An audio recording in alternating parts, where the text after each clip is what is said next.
YouTube, this is the 1-3 game with $1,000 max buy-in. I've got Reese here, guest commentary from Kojak's, one of our sister clubs in Odessa or Midland. Odessa or Midland, Texas. Yeah, we have the other club, Celebrity Card Club in Odessa, but Kojak's is here in Midland. Quite a ways from you guys, but like I said, I'm hoping to get out there. But if you're in the West Texas area, Midland or Odessa will get you set up to play poker here. I tried to make it so that we could see this clock better, and it just cut it in half, so I had to switch it around. They just started. We had a late start. We had a power failure here and lost internet. We lost our poker outlet. Everything crashed on me, so I was scrambling to get it all working. And let's see. How many players we have signed up for this game going on right now?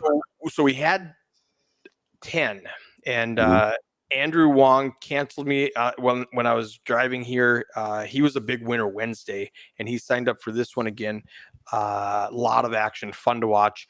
And he texted me about 4 o'clock when I was driving here and said, "I've got an emergency. I can't make it. Sorry."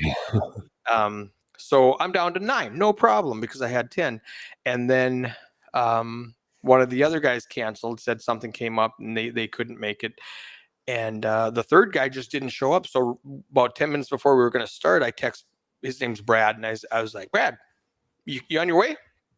He goes, "Well, I got 10 people on the list, so I didn't come." And I went, "You were one of the 10. He goes, "Oh, I can make it." I'm like, "Cool. Where are you?" He goes, "I'm like 40 minutes away." I went,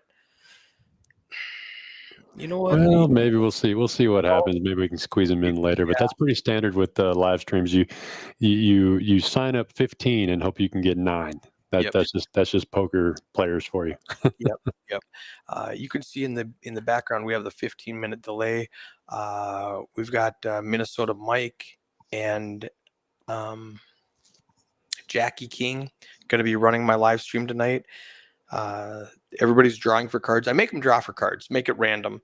A lot of times they're like, "Oh, hey, I don't want to sit next to this guy. Can I trade seats with you?" I'm like, "No, that would be what we call not random. You can't do that. It's going to be random. I don't want you to, and if I have a guy with a vision problem, I pull his seat out right away."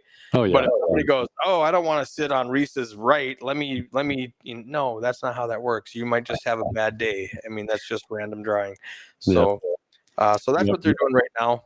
We do see some people in the chat. Does anybody, if you could let us know how the volume is for myself and Mr. Eric, and make sure that we sound good, so we can make some adjustments on our end before they get started in less than 10 minutes here on our end.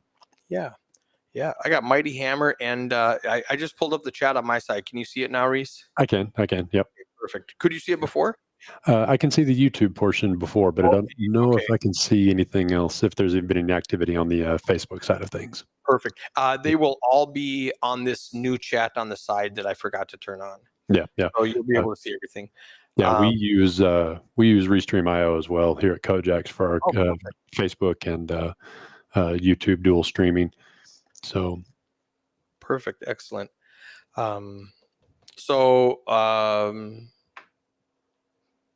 Everybody's saying we sound great. Sounds good. Excellent.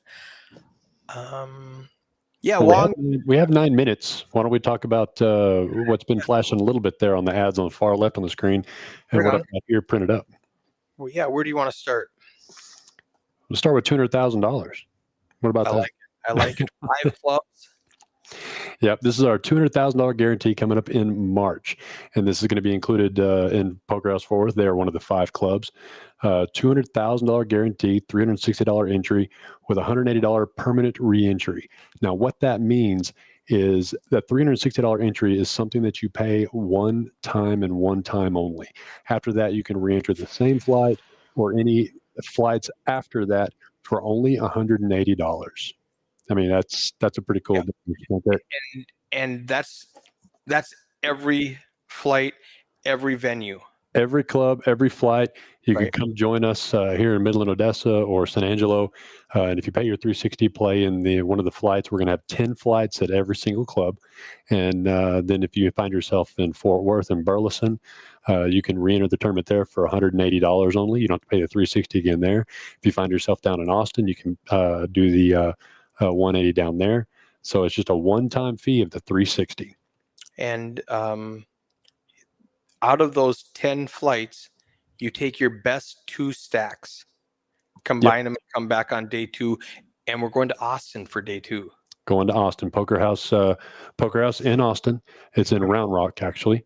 So day 2, if you make the day 2, if you make the 12% in any one of the flights at any one of the clubs, you're going to be automatically into day 2 in Austin.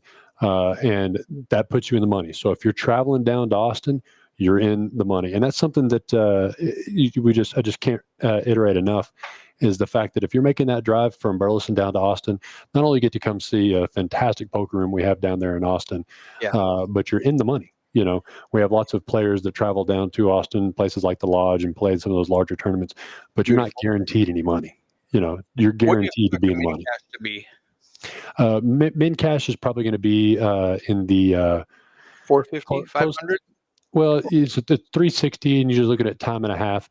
We'll count like one entry in there. So three and 150, 450. So I'm going to say probably around $500 would be the min cash. So if you're making that drive down to Austin, you're looking at $500 at least. Okay. And so we combine our first 2 stacks, 2 bags, start day 2 in the money. If you get a third bag, $750. $750 bonus. If you get a 4th bag, $1,250. So we have 10 flights, and if you bag in 4 flights, you get to take the top 2 into day 2, which you're in the money on, and so that one you can ladder up as much as you want. But that 3rd and 4th bag, that's $2,000, Eric. $2,000 if you bag 4 times, just right off the top, not counting what you're going to place in the tournament. Think that's a good deal. Let me just clarify this: $750 for the 3rd bag, plus 500, $1,250 total, or plus 1,250, 2,000 total? 2,000 for 4 bags. Really? Yes. Wow. 2,000 for 4 bags. That's great. So you've got 10 flights to do it in. So yeah, that's the biggest incentive right there. Yeah, 5 locations. And with only a $180 reentry, I expect a lot of people firing multiple times to get that double bag, triple bag, quadruple bag bonus.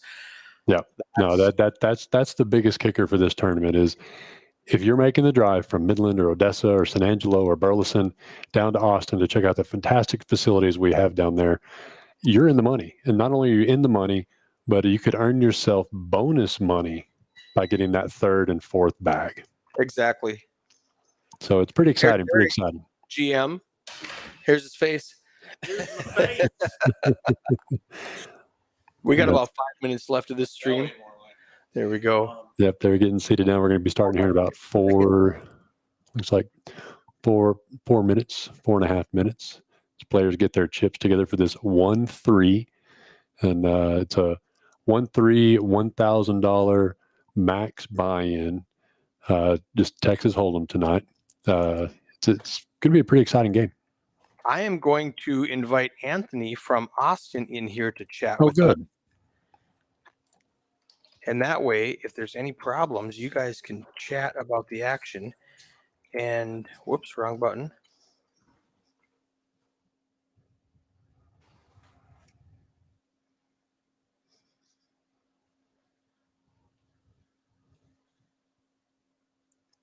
Yeah, they're doing some of the testing of the RFID. But yeah, we're set up, ready to go. Like I said, less than 4 minutes. He's going to get a hold of Anthony, which is one of our guys down in Austin. People will get to know him through the live streams in Austin as well. But yeah, we're pretty excited to be bringing you these live streams in all the different locations here at Kojak's, at Fort Worth location and the Austin location, and pretty excited to bring all the clubs together for some of these larger tournaments. It's going to be a lot of fun. So I just texted Anthony, and First time watching. I used to play WinStar several years ago. Is there just one table of 1-3? We're streaming one table of 1-3. We've got tables in the background. We're also running a free roll tonight, $1,500 guarantee. Prize pool usually gets up around $3,000. And how that works is your first 5K is free. And then for a $10 dealer staff appreciation, we'll give you another $5,000. So you start the tournament with 10,000 chips. For $25, you can rebuy and get 20,000 chips. And you can do that as many times as you want until registration closes. So you can bust out and buy back in as many times as you want. Anytime you get below 10,000 chips, you can buy back in for $25 for 20,000 chips. At break, regardless of your chip stack, $50 will get you 40,000 chips. $100 will get you 100,000 chips. And then we play to a winner. Typically, it's like I said, $3,000 in the prize pool at this location. We get about 5 or 6 tables. Yeah, so they're fantastic. Yeah. You can check out the Facebooks for the tournaments and promotions. Poker House Fort Worth Facebook. They're not on the website. Yeah, not on the website just yet. A lot of this 200K just kind of got announced. Yeah, and I would check Facebook for everything. That's the best way. Yeah, it's definitely the fastest way to get information on what we have going on in all the different clubs. And we do have the leaderboard. That's not yesterday's scores are not in there yet. I'm not going to update it every day. I'll update it probably every other day, maybe 3-4 times a week. But I'm not really until the last week, because this is 20 weeks that we're playing, and we have 2 tournaments a day. Oh, this is a totally different promotion that I'm explaining. I made right out of the $200,000 guarantee with the 5 clubs to the road to Vegas. Are you guys doing something like that, or is that just Fort Worth? That's just the Fort Worth location. I think Austin's doing something a little bit different. We all each have our in-house stuff. Yeah. But then this 200K is what's going to be bringing everybody together for the one big thing in March next month. Yeah, that'll be fun. The road to Vegas that just popped up on the screen, we're going to give away 2 $10,000 main event seats. One to a random drawing, and the other one will be to the whoever wins that tournament. Now, can we have background on Reese? Can we have some background? Oh, well, Reese, I'll let you field that one. Reese is in our Kojak's office. Well, I've got about 20 seconds. Long story short, you can see they're still counting chips up there. So that clock, yeah, we got a little bit of time. Long story short, I've been in the Texas poker, private club scene about a little over 5 years. Got a couple clubs, one of my own, and we're all kind of under the same umbrella on some of these other rooms. I would not call myself a poker player. I enjoy the game, but I don't have a impressive hidden mob or anything like that. I've been more on the production side of things, putting on tournaments. But I've been dealing and putting on tournaments for a little over almost 20 years now with poker. So definitely before the boom, I would remember I was doing something like the road to Vegas in Stephenville, Texas. Gosh, about 16, 17 years ago to go to the World Series and things like that. So I've been around the game of poker a long time, but not as a player. You wouldn't see me on Hendon Mob or anything, but just general managing and overseeing and area managing poker rooms for about 6 years now. And there's Anthony. Hello, Poker Jesus is here to deliver you from bad rivers. Doing Poker Jesus. So today, Anthony was in here Sunday doing our 2-5 PLO stream. And how is your Hold'em resume? I know you like 4-card better. For sure, I like 4-card better. I'm more of a when I play Hold'em, it's more tournaments than cash games. So I'll let Reese take the lead here, and I'll muddle my way through. I'll just be like, yeah, man, what he said. You are the PLO resident expert, and I respect it. played that game a little bit, and I don't mind it too much. We play a lot of Big O around here. I think me and you talked about I that like one Big O. time. Yep. Yeah, I do and like Big O. so it's got a little bit more strategy to it with the high low. But the PLO here in Midland is I just call it bingo poker, man. Those guys just gamble with it. There is strategy. I'm not knocking the game, but the way these guys play it, it's just like, God, just pick 4 cards that look good and just rip it all in, because that's all they do. It's a problem here in Austin as well, and it's something I'm hoping to correct, because what happens is they make these small games play like a shallow stacked 8160, and so then only, you know, if you're getting your money in pre-flop, your equities run so close together in PLO that you know, you're taking just very thin edges, and you know, you might win some battles, but if you don't have the deepest pockets, you're going to lose the war. Yeah. And I'm a big fan of kind of trying to protect those smaller stakes games from playing so large that, you know, the guys with the deepest pockets just slaughter everybody. And to that point, we were just looking at some of the future setups we're going to be doing in some of the rooms, and I'm going to start having some LOE tournaments. It's ROE, but I call them LOE because we do a level of each instead of a round of each. That way, all the tables in the room are all in the same game at the same time. That way, the floor people, when they walk up to the table, they know, oh, okay, this is a Hold'em, or this is, you know, Omaha, and it helps a little bit with one table getting ahead of another. But we're going to be doing some smaller buy-in events, levels of each, just so people can start kind of dipping their toes into Omaha, because that is the next evolution of poker. That is the next step up from Texas Hold'em. And like you said, the price of entry and the cost of education on Omaha is extraordinarily high. It doesn't matter what the blind limits are. They're just a suggestion at that point. Pot, and everybody's all in for hundreds of dollars. So these smaller buy-in tournaments, we're hoping to kind of give people an education and sort of a dip into the game of Omaha.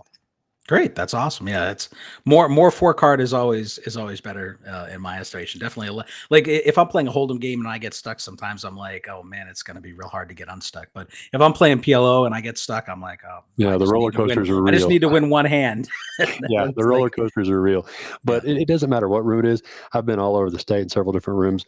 The PLO games are just built for the bigger pockets. I mean, let's be real. And so, I mean, I think part of that problem is like the unlimited restraddles, the match the stack. Like, I think if you take a lot of that away from the smaller stakes games and kind of protect them from the bigger guys coming in and just running it, you know, because like there's a game out here that, you know, the buy-in starts $200 to $1,000, and I've seen people sitting $20,000 to $30,000 deep. Yeah, and so, you know, like I talk to so many people who watch my vlog, and they're like, oh, you know, I'd love to play, but I've got $400, $600 in my pocket. This guy is $8,000. This guy is $12,000. I don't have a chance. Yeah. And they know just can't get in on something like that. So we were literally just a little while ago talking about you know, some events that they're going to have to be tournament.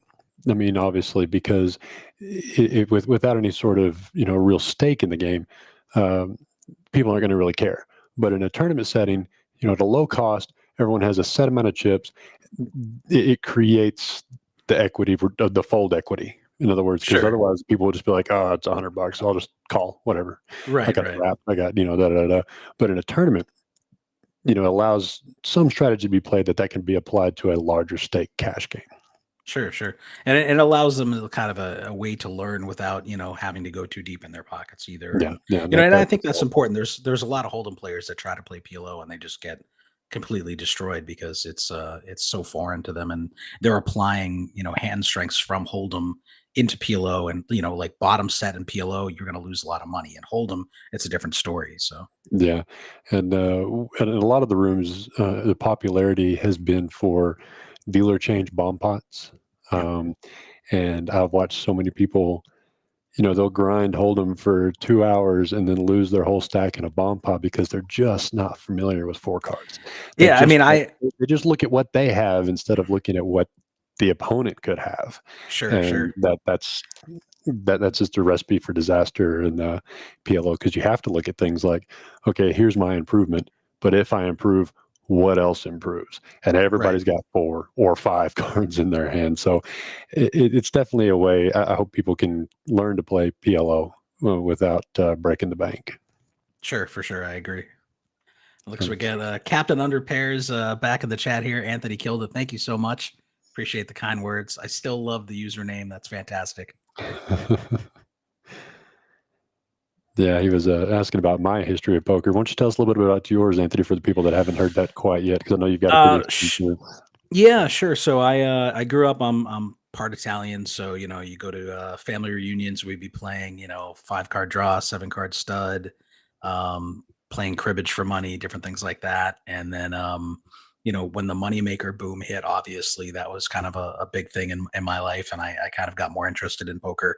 I was actually more of a fixed limit Omaha high low cash game guy. So I would play on party poker and I would multi-table, and the games were so good back then Yeah, online. limit. I miss limit. I'm Yeah. of the older side of people that used to play limit, and Sure. everybody now just sounds with things like GTO and pot odds. Limit's just not a thing anymore. Well, I mean, we do have some limit games multiple times a week out here in Austin. So we do have limit Omaha high low. We have a mixed game. I love mixed games. 45 to 50. No, there's younger. Yeah, there's younger people playing it. That's good. That gives me hope. Yeah. Hey guys, it looks like we're about to start, so I'm going to maximize this, and I got to dip out and help with the tournament. So you guys got this covered? Yes, sir. Sounds good to me, Eric. All right, perfect. And I'll be in whenever you can. I'll bounce in here and check it out. All right, good luck, guys. Thank you. I'm gonna go share this on Facebook real quick on my Facebook so people know. Sounds good. And for those of you out there watching right now, let us know in the chat where you're watching from.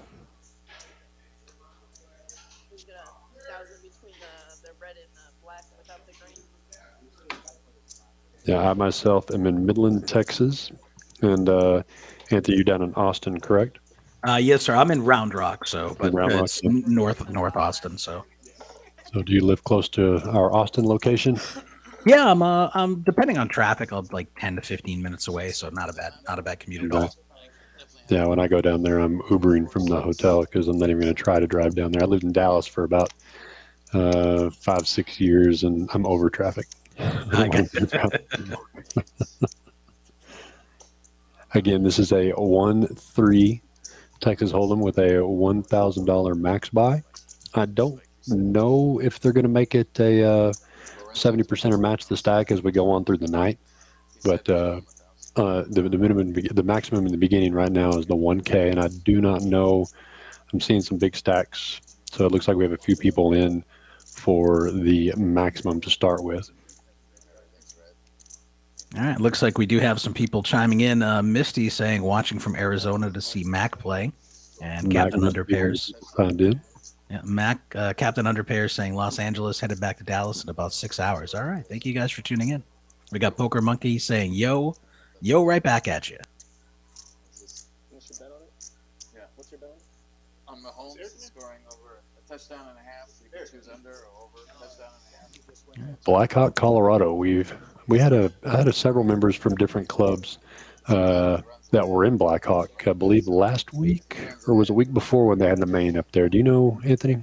They had a main event at Blackhawk. Yeah, I'm not really a tournament player. I'm more of a cash game guy, so I don't really follow the different series that they have going on that much. Yeah, I had about a half dozen friends make pretty deep runs at Blackhawk. I believe it was 2 weeks ago, but nice. They had a big tournament there. I remember years and years ago.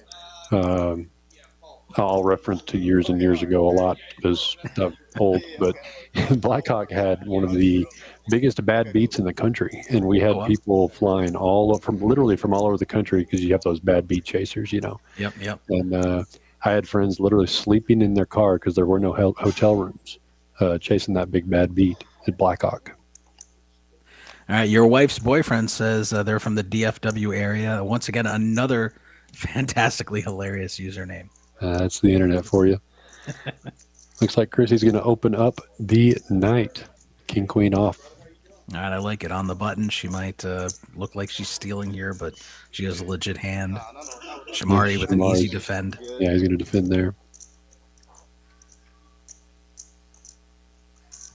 And bear with us on the graphics as we kind of kick the stream off. Both players missing here. It's going to come down to aggression and position, and Crissy's going to do it.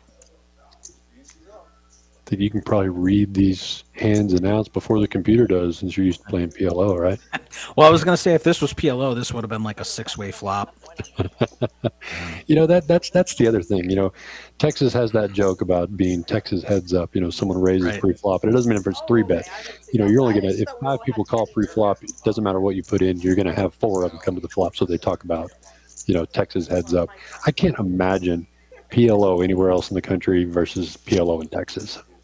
It's, I feel like the players out here, they get fear of missing out. So they see a big pot brewing and they don't want to miss out like on the one chance that they'll get lucky. So they'll get their money in with any 4 cards because there's already 4 other people all in.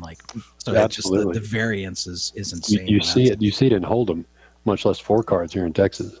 Sure. Doc and the low jack can have a suited jack 6.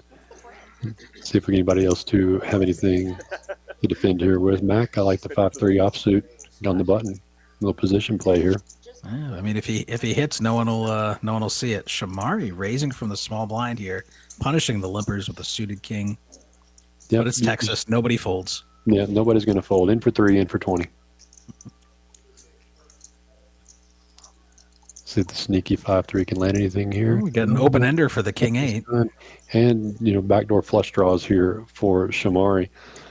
He was the pre-flop aggressor, so I'd like to see him. Well, he just checks it in. I mean, that flop isn't great for the pre-flop aggressor. So it's going to favor the limpers. No, and now that's going to give Doc being open-ended. Mm-hmm. So he's Shomari does block it with the king. Yeah. Shomari's going to come along here with the double gutter.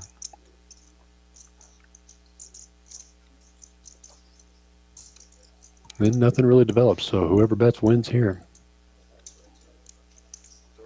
Doc's going to try to take it away here. Yeah, great follow-up by Doc here. He's going to have an easy way to represent a queen here at a minimum.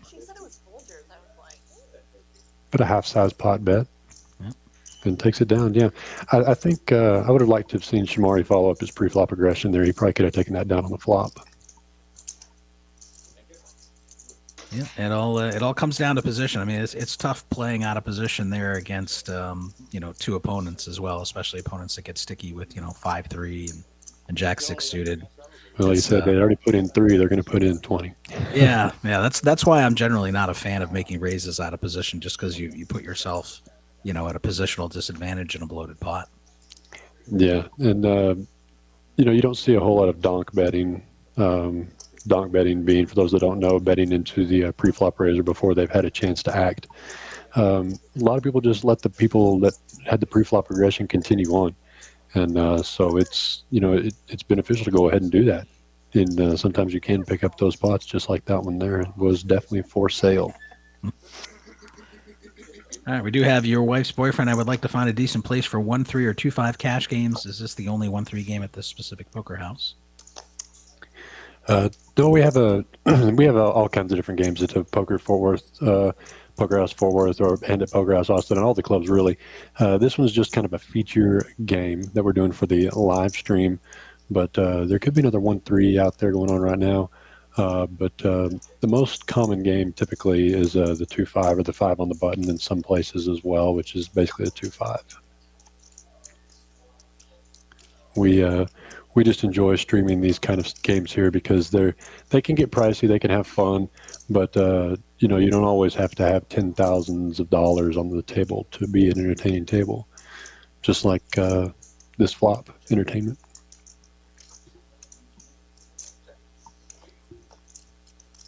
All right, Mac with the open ender here and a pair. So equity favorite against the ace queen, not the flop ace queen wants to see. Yeah, again, I don't know if ace queen could have taken that one down, but he's going to try to rep the king here, though. It's a good rep. Mac getting a little bit sticky. No open-ended with 3 to a, but he's going to get paid. Did he have 6? No, he had 6-8. 2 pair. Gator's going to have to bet big here to take this away from Mac. If he's going to stick on that flop, I mean, he looks like he is. He's going to overbet this pot, or right at a pot size bet. We get real tough on Gator. So, or on Mac to make this call with 8s and 9s. Repping that king hard. Yeah, it's a good bet. It's the only way to Yeah, there's Gator saying maybe I'll get you in 2 hours. All right, so we got I'm Dougie in the chat. Rhode Island here. I played at Kojak's, Midland, Texas, West Texas back in May, July of 2020. New England plays nitty, way nitty compared to out there in Texas. Actually, Dougie, I'm a former. I'm from Massachusetts originally, practically New Hampshire where we live. So used to play at Foxwoods and Mohegan back in the day. Yep, and Dougie, I'm actually sitting in Kojak's Poker Club in Midland. If you played in Midland back then, I don't. I mean, yeah, Kojak's was definitely open back then, so you might have played it here at Kojak's, and the action has not changed. Let me tell you, it is definitely gambly wild here in West Texas.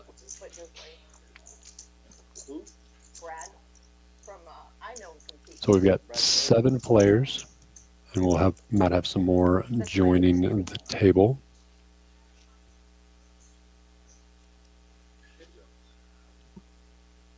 I haven't seen them doing any double board bomb pots yet, so I don't know if they have that in the rotation here. Or I don't know. With these stack sizes, I'm sure they will. Usually we don't do the double board bomb pots on 1, 2, 1, 3, just because those people aren't super interested in getting in stacks every 30 minutes on double board bomb pots. But with these stack sizes, they may be playing some bomb pots. Did Gator get ace queen back to back here? It looks like it.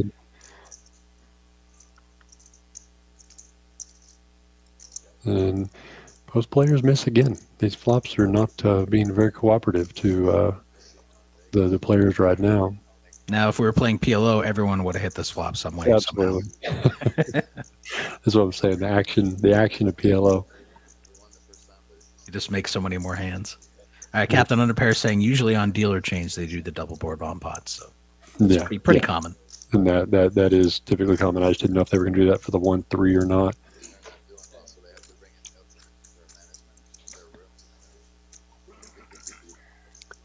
So we're just 5 hands in, not even a full orbit yet. Everybody's just kind of chilling, getting their bearings.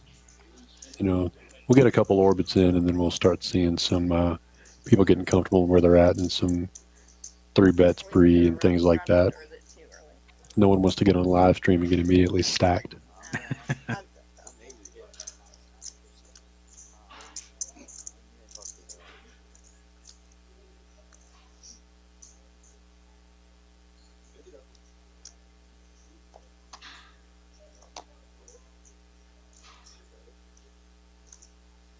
Nothing so far for any of the players. Pretty suited 7-6 there. Yeah, looks like he's raising it up on the limper there. Crissy limped in with queen 9 off. Of course, there's a defense. In for 3, in for 20. Why not? Now he can rep other hands, or he can hit. Ooh, he flops the flush draw and a gut shot. A gut shot there, yeah. Now, he didn't bet his equity. Oh, no, that was the guy next to him, sorry. But he's going to probably take this one down. We'll see how sticky Christy is. No, I mean, she's got a gut shot. She can hit a 10. Give me a 10. Flush comes in. Yeah, flush gets there. She does have the queen of hearts, though, so it's not over yet.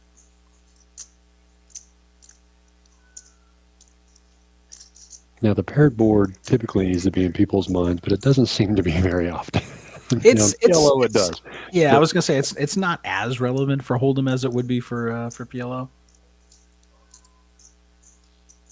Yeah, I've not seen many players scared and Hold'em of a paired board with a flush. He's and a big blank on the river is going to be there for David, so I don't think she's not. Yeah, I don't see her calling anything else. Yeah.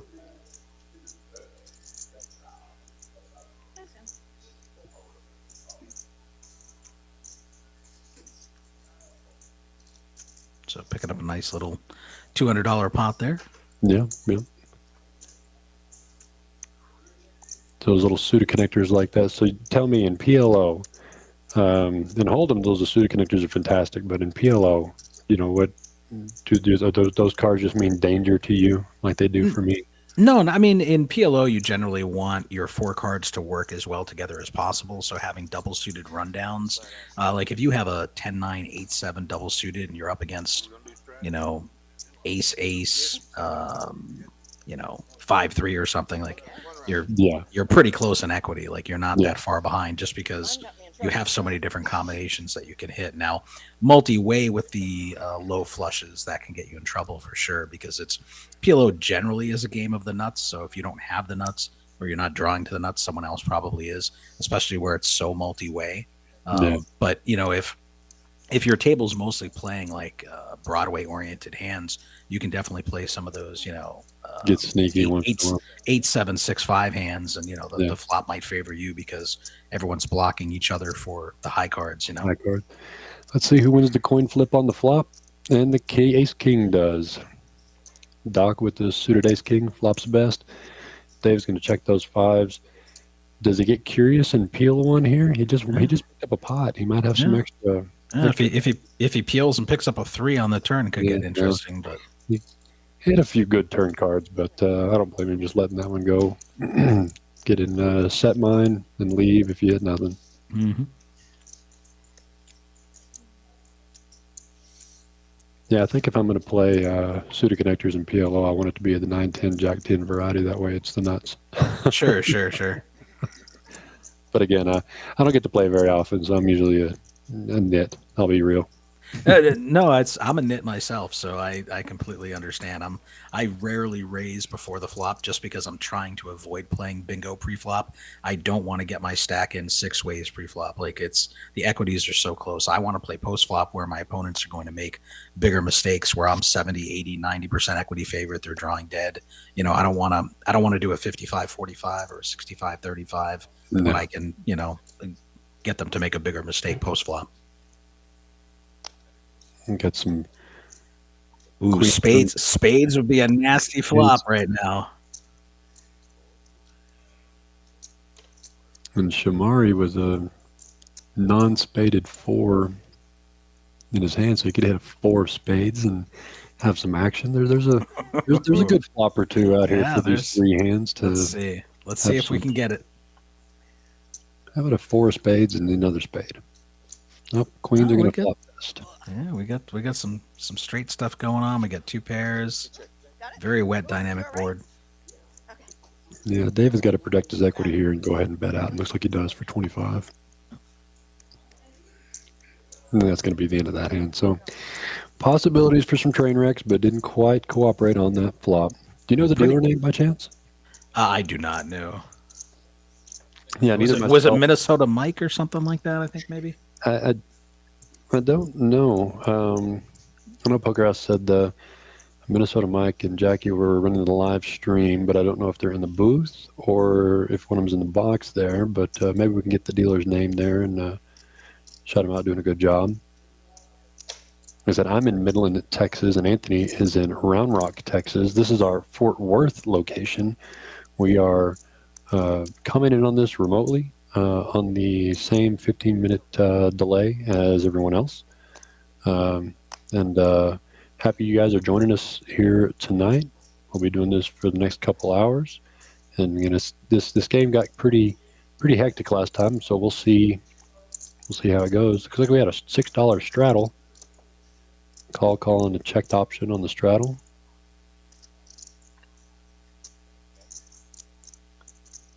Gator's going to top flop to the top pair. And Shomari's going to be the one to bet, though, from the big blind. Does flop open-ended. He is open-ended. Mac's going to let his double gut shot go away, have the bottom end. And nothing developing on the straight draw. Let's see if Shomari's going to check it to him and see if Gator continues the aggression. Your new man bag in the car. I do. It's a pretty big bet there. It's almost a pot-sized bet into the top pair. I don't know if Shomari wants to continue. He's open-ended. He doesn't want to fold. Yeah, and there's no flush draws out there, so I don't hate it. A little bit of gamble. And unfortunately, it doesn't pay off. So, but that ace is a scare card. Boy, I'd love to see Shomari. Oh, imagine Shomari firing 100 right there. Just repping that ace on the river. I think he would have had to gone away. I think if Shomari had bet all streets instead of giving up control on the turn to Gator there, he might have been able to take this one down, push him off that 9. Or just rep that ace. I mean, that's the if you're gonna miss your open ended, that ace is the next best card for you to try to take that down. Hoping their opponent just has king 9, queen 9, or pocket 10s, maybe even pocket jacks there. Not that there was quite enough pre-flop action for a lot of that action, but a suited ace could have been repped there pretty easily. Yep.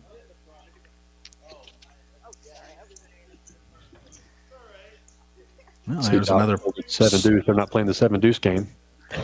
Got another pretty suited connector here in David's hand. The 6-5 of clubs and the hijack.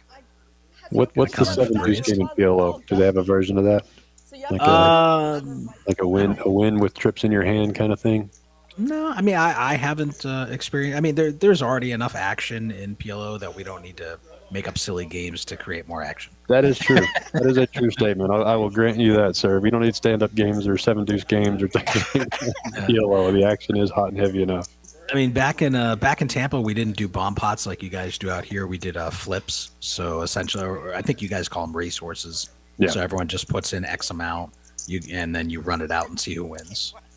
Yeah, we've years and years and years and years ago played in a few games where you paid by time, and it was kind of like a rental fee kind of thing. But it was actually at casinos before they had really established rake and things like that. And we used to do racehorses for the time.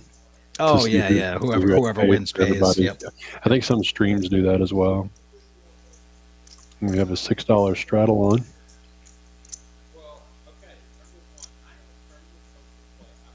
Now, did I tell you about the Dallas straddle that we do in San Angelo? The Dallas straddle? No, let me know. We play in a 2-5, and even in the 1-3 games, you can straddle on the button for $10, and the button gets ultimate last pre-flop, so it skips over the button, action completes, and then the button acts. So the button. Oh yes, I've heard of that. Yep. Yeah. All right, we got a new player, Chris Larkin, just entered the game, they said. It's always the plan.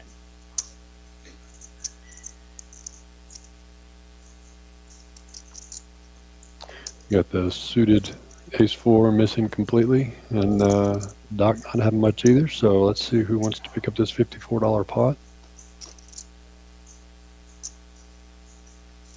Well, there's the ace. It's Can't be too thrilled with 4 spades out there, though. Yeah. I'd like a $20 bet here from 15. Okay. Yeah, just to try, just to see. I was gonna say when I was playing in Tampa, we had one PLO game at a dog track where it was 1-2 with a mandatory $5 button straddle and then unlimited restraddles from any position. So game, those guys, they buy in for 200 to 400, just try to spin it up early, and then by the end of the night, you've got stacks of $6,000, $7,000, $8,000. Yeah, that's the one thing I can't do is the sleeper straddles, what they call it. And where you can straddle from any position, and if it folds around to that position, the straddle holds. So you get one guy who's wanting to gamble, he can turn a 2-5 game into a 10-20 essentially, just on his own. Ooh, aces for Mac. Mac not with the 5-3 or the 6-4 this time. And he limps with the aces. I don't hate this play, but the problem is there hasn't been quite enough pre-flop action at this table. Oh, there it is. He's going to get his wish here, and he's going to get to play it back here. Dave's going to make it 21, and I bet we're going to see about $80 right here out of Mac. 65? 66. Oh, 66, yeah. And that's going to bring David along. So he got his wish. He got a fish on the line. I mean, David was in the straddle. He did wake up with a legit hand, so I don't fault him for raising there. No, not at all. And he avoids disaster. Yeah, luckily he's got king queen instead of king jack here. Do you bet this if you're Mac? You've already limp raised pre-flop, and that's such a dry nothing board. Maybe just bet to see and hope your opponent has a jack here. He's making a big bet. I probably would have bet a little smaller, try to get him to chase. Such a safe board. He says, I'm going to show it one time. mean, he shows the aces.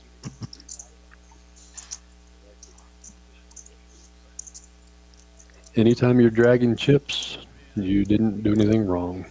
Heard a lot of people say that. So, good on Mac.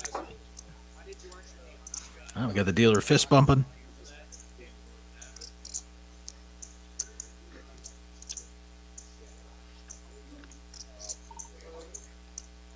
We are on hand 12, and so far I'm liking everything I see. Players are feeling each other out, doing a little pre-flop raising, little stabs here and there. I'm liking what I'm seeing here out of these guys.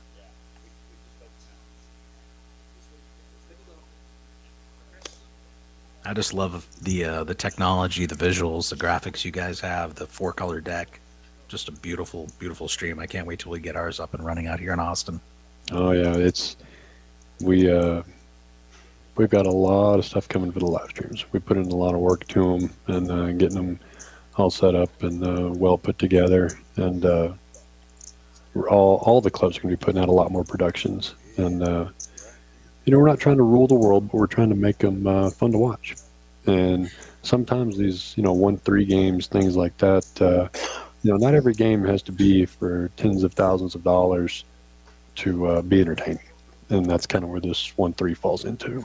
Yeah, I actually like that you guys are doing, regular stakes for regular people. Like, how many times can you watch some trust fund baby, win or lose a house, and the money doesn't matter to them? Like, I want to see people losing money, and they're like, "Oh no, I can't pay my rent." I want to see the pain, man. Well, not just that, but that means a lot of people can see this kind of game and say, "You know what? I can sit in this game. I can." Yeah, I can for play sure. this."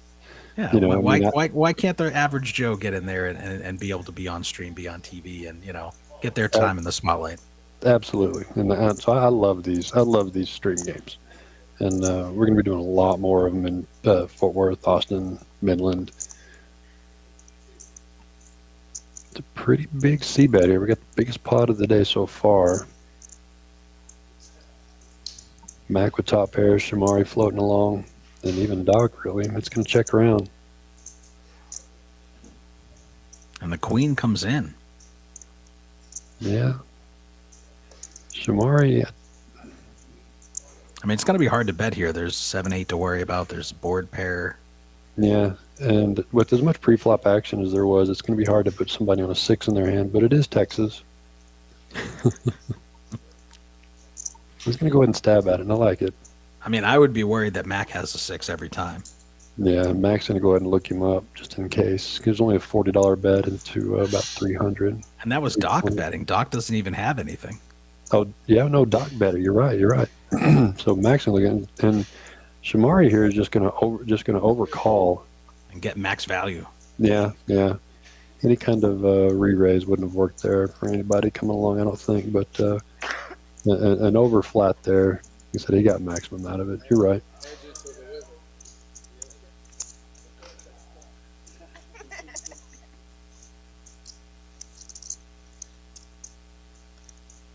So Shomari leading with 225 in profit, Mac down 211. So nobody winning or losing too much just yet, but the night is young. No, they're just finding their feet right now, feeling each other out. Haven't really seen DJ get in much. David really hasn't picked up much either.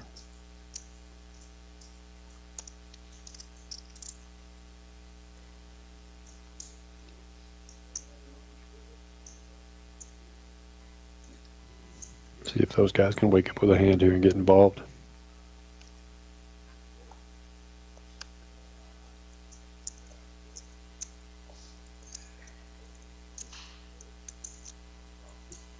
A lot of nothing all the way around the table.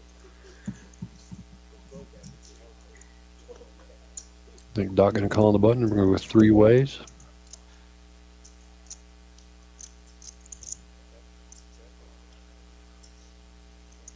David with a gut shot here. Gonna bet. Yeah, Doc's going to bet this out and just pick this up. Betting 15 into 9. Crazy man. Why is everybody so quiet? It's gonna be a long. And there's 3 our V hours. pips. David getting involved the most with 62% of his hands, and Shomari and Dog. So I was completely wrong about David. I just didn't remember seeing his name. It was DJ that hadn't picked up anything to play just yet.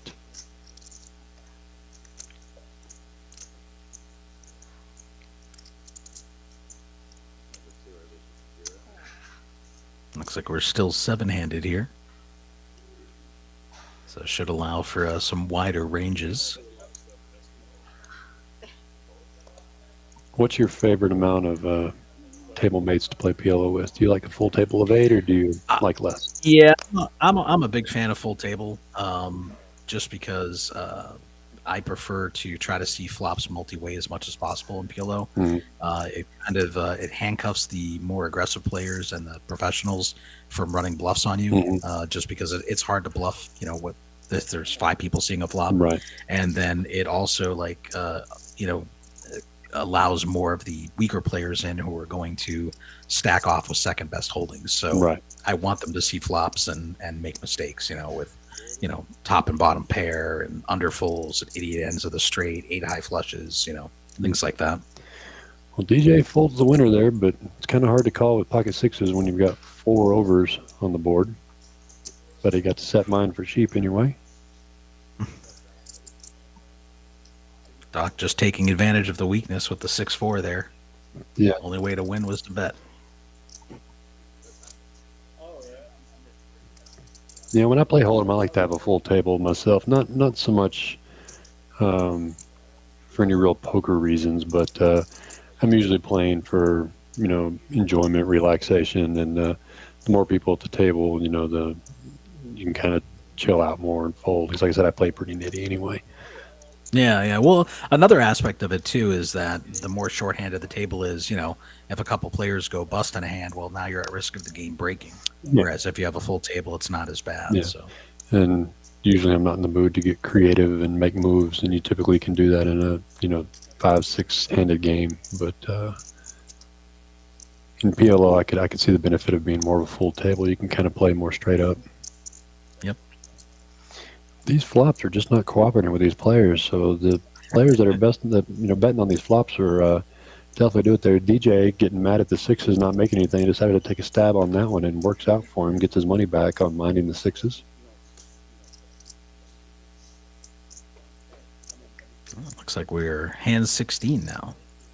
Gator, the most aggressive player with 88% frequency. Getting in there, mixing it up. I like it. Other players still in there. I guess the people just kind of finding their feet as we start, a new table as you do. And like I said, the first 30, 45 minutes of any live stream is usually pretty chill, straight up ABC 1, 2, 3 poker, because no one wants to do something crazy and get stacked on the live stream in front of people. Yep. They want to sit and get their wings a little bit before they get too crazy. Yeah, it's definitely a factor when that camera's on you. I mean, it comes into play too near the end of the stream. Oh, absolutely. You don't want to, you're having a good night and you don't want to give it all back on the last hand. I think limping with Queen 7 is Shomari picking up 8s. I'm going to raise it up to 25. Gator doesn't look him up to King Queen. Surprising. Yeah, it takes a little bit of max outs. DJ with the baby suited. I'm telling you, I love these hands. I love 5-3, 5-2, 5-4 suited. I mean, like you said, you just sneak in there, and when you bink, it's just nobody sees it coming. Ooh, and 2 hearts, and a gut shot. I mean, this is, if you're DJ, this is kind of the flops that you're looking for. Yeah, Mac hit the 7. I mean, everyone's got a little piece of something here. Yeah. And I don't know Mac's reputation here. He looks like a guy I would be scared of at a poker table. He looks like he's been playing poker longer than I've been alive, and a few bets I'm going to run. But we'll see what the other players do. I think that's deceptive. I definitely think he's out there zigging and zagging. Oh no, I think he's using his position. That's what I'm saying. I think it would work because, like I said, he's scary looking to me.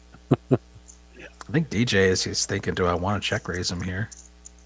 He's contemplating. I wouldn't hate it. I really wouldn't. We had a raise pre-flop, and he just comes along here. I think he needs the 4 instead of a heart, though. I think any heart's going to scare Mac if he wants to get paid. Yep. Yeah, 4 would be nice and clean. Yeah. DJ's going to keep up the aggression. Or Mac, I'm sorry, and DJ's going to come along. DJ. I mean, that 10 completes to 8-9. I'd probably slow down if I was Mac at that point and try to take my showdown value. I don't want to, even with position, I don't want to bloat the pot. And, you know, if I'm up against 8-9, I'm drawing dead. DJ needs a big scare card here or a heart or a 4. And he didn't get it, but who knows? Well, yeah, he's going to check it, and Mac's never going to bet here. He doesn't even want to turn over his cards, but he has the best of it. I mean, there's not much value to bet there. You know, no, you're never getting called by the worst. showdown. I mean, right, exactly. 5s, 4s. I mean, everything else beats you. So, fantastic check back on the river there. It's the only play. I think a lot of people miss that and hold them. You know, whenever they have showdown value, they need to realize they have showdown value to know that, okay, if I bet here on the river, what can call me that I can still beat? That's something right, yeah, he'd be turning his pair of 7s into a bluff at that point. Yeah, and so you have to, when you're the last act in a hand, sometimes, you know, just think about your showdown value. Think about, you know, have any kind of bet here, whether it's $5 or $500. If nobody's going to call me, you know, and you're just trying to get maybe, if you're trying to get a queen to lay down or some kind of, and if you have middle pairs or something like that, that's absolutely understandable. But sometimes if you just think you have enough to win, sometimes it's best just to check back and drag the pot. Yep. Crissy with a pretty hand.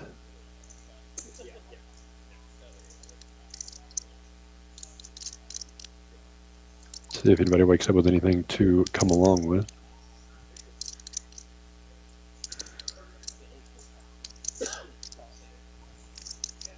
DJ definitely defend here in that ace-10 there in the blinds. Mm-hmm.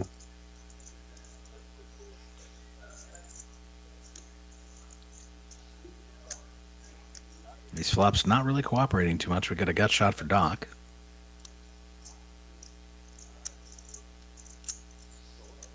Crissy going to continue telling the story. Yeah, I don't hate it. And Doc just going to call for that 3. Close, but no cigar.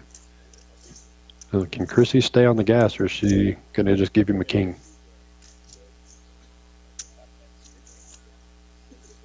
I mean, he could have a king. He could have a pair of 6s. He could, you know, he might float with king, with a pair.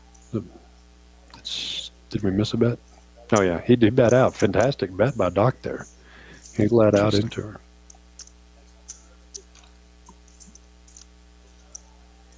I was going to say, people often ask me, you know, about tells at the poker table, and they're so used to people talking about physical tells they see from people. But for me, the biggest tells are betting tells, the betting patterns that people have.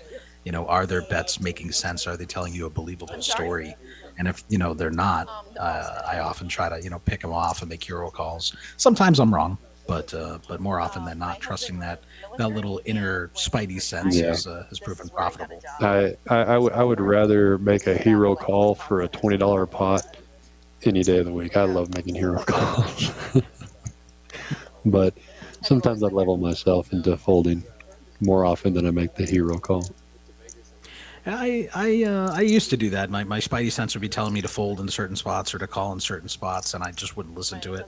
And once I started listening to it, you know, good things started happening most of the time. So it's a very real thing. I mean, especially when you've been sitting with those people playing for, you know, just you know, a few hours, whatever. You know, you start to pick up on people.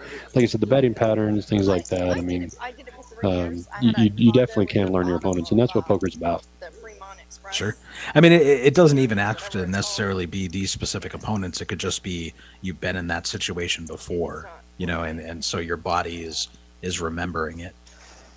I don't play enough for all that, but I believe you. Shomari's going to flop best here on a very, very coordinated, scary board. Ooh, turns trip 9s. Unfortunately, I don't know if he's going to have...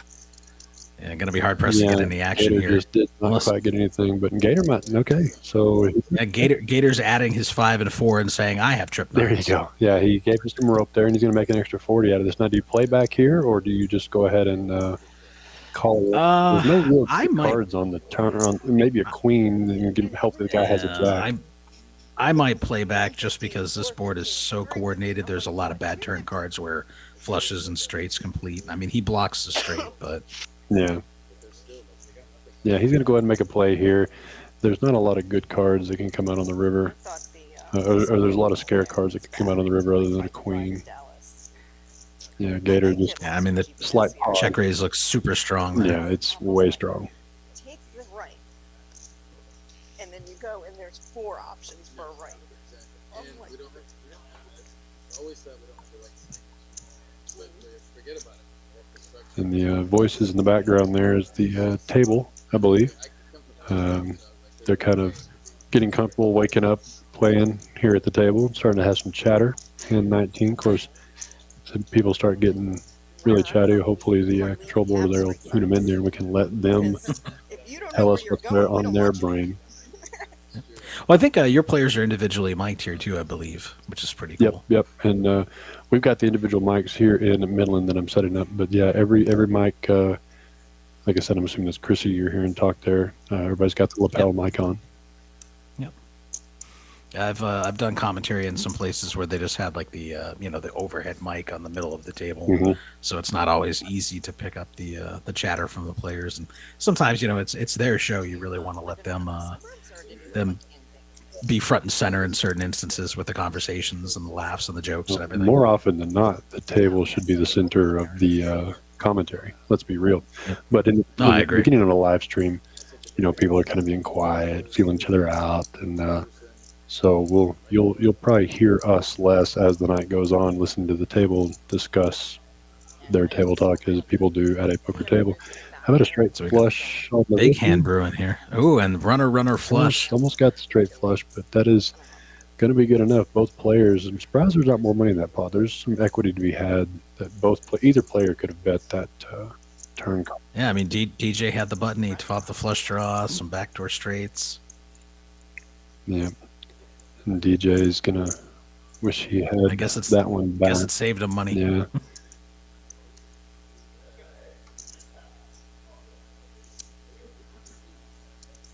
All right, Mighty Hammer. All right, I made it back. Miss anything cool? No major all-ins or anything just yet. A few $100 pots here and there. Reset. Everyone's just kind of feeling each other out right now and dipping their toes in the water before they dive in. Yeah, this is the poke and prod and play the cards for a little while, and as most poker tables are when they first get together, and then we'll have the action later on. $6 straddle out of Mac here. Yeah, no, I was just totally confused.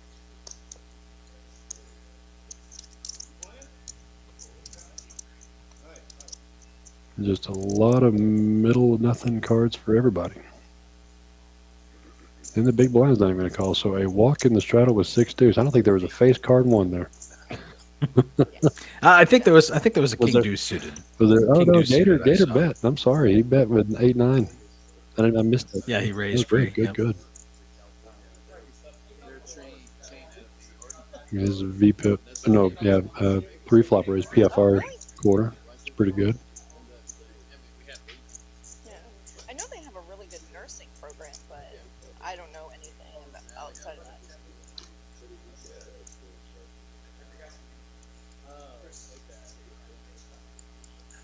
Sounds like we have some discussion of university there, nursing programs in the background. I was like, oh, maybe I'll go to school and be a nurse. It lasted all of like 3 months. Hand number 21. Oh, looks like we just added a player. There's Chris. And they added to the board there. It's like in seat number 3. There he is, blue shirt. Oh, that's why we're just seeing him now. That's because the host had posted he had just entered the game, but we're on the delay. Yeah, we're so that's why we're on a 15-minute delay. Yep.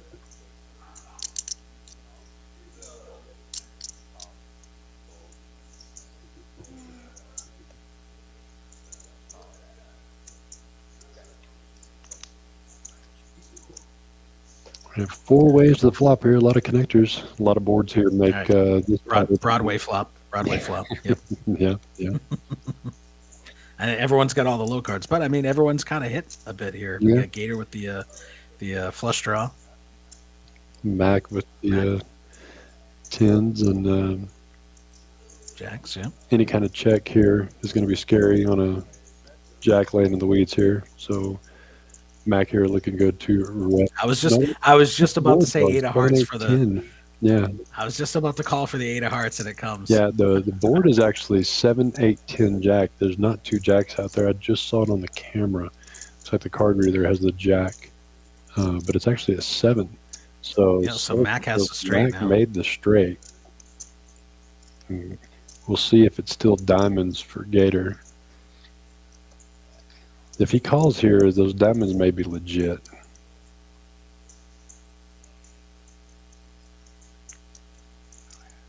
Poker Monkey saying I saw Larkin today in Dallas. It looks like a raise out of. I think that's what I had. Yeah, nothing quiet, I guess, is going on there. But Mac did raise, and he insta-folded there. So That's what I said, wasn't it? I mean, there's a one-liner to the straight out there. yeah, and that's twice that Mac is, It's a little different. limp raised and then check raised, and so the man likes laying in the weeds and setting the trap.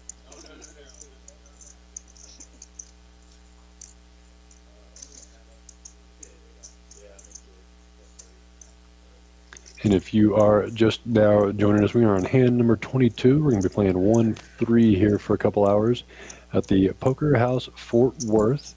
My name is Reese, and I am in Midland, Texas at Kojak's Poker Club. And the partner here is Anthony, and Anthony is at the Poker House Austin location. Glad to be here. All right, we got Chris under the gun here with the Jack 10. Come in raising. Gonna come in for a raise. I like it. If you're gonna play it, you gotta raise. You know, allows you to represent more flops and Yeah, we've seen some not limping. get pushed around. We've definitely seen some limping. Crissy on the button with the suited queens coming along. Trying to hit that flush frenzy. It is a thing in Fort Worth. Do y'all run the flush frenzy there in Austin? We do. We February 3rd, we gave away $13,000. I saw that. You're right. Yeah, I remember and that now. February 8th, someone else hit it for $10,000. So Wow. we're giving away the house down here. It's insane. If this keeps up, I'm gonna have to sell my 3 cats. We'll continue this hand, and I'll talk a little bit more about that. Put that flush frenzy as we get 3 hearts on the board. Chris is saw 3 hearts, but it doesn't look like we're gonna get there. It's showing 4 on there, but I don't know how we got to the river so quick, but well, they might have just had a misread there. But yeah, the flush frenzy. For those that don't know, they flush frenzy at some of the various locations have it on. What it is you're trying to hit a flush of all 4 suits in one session in one day.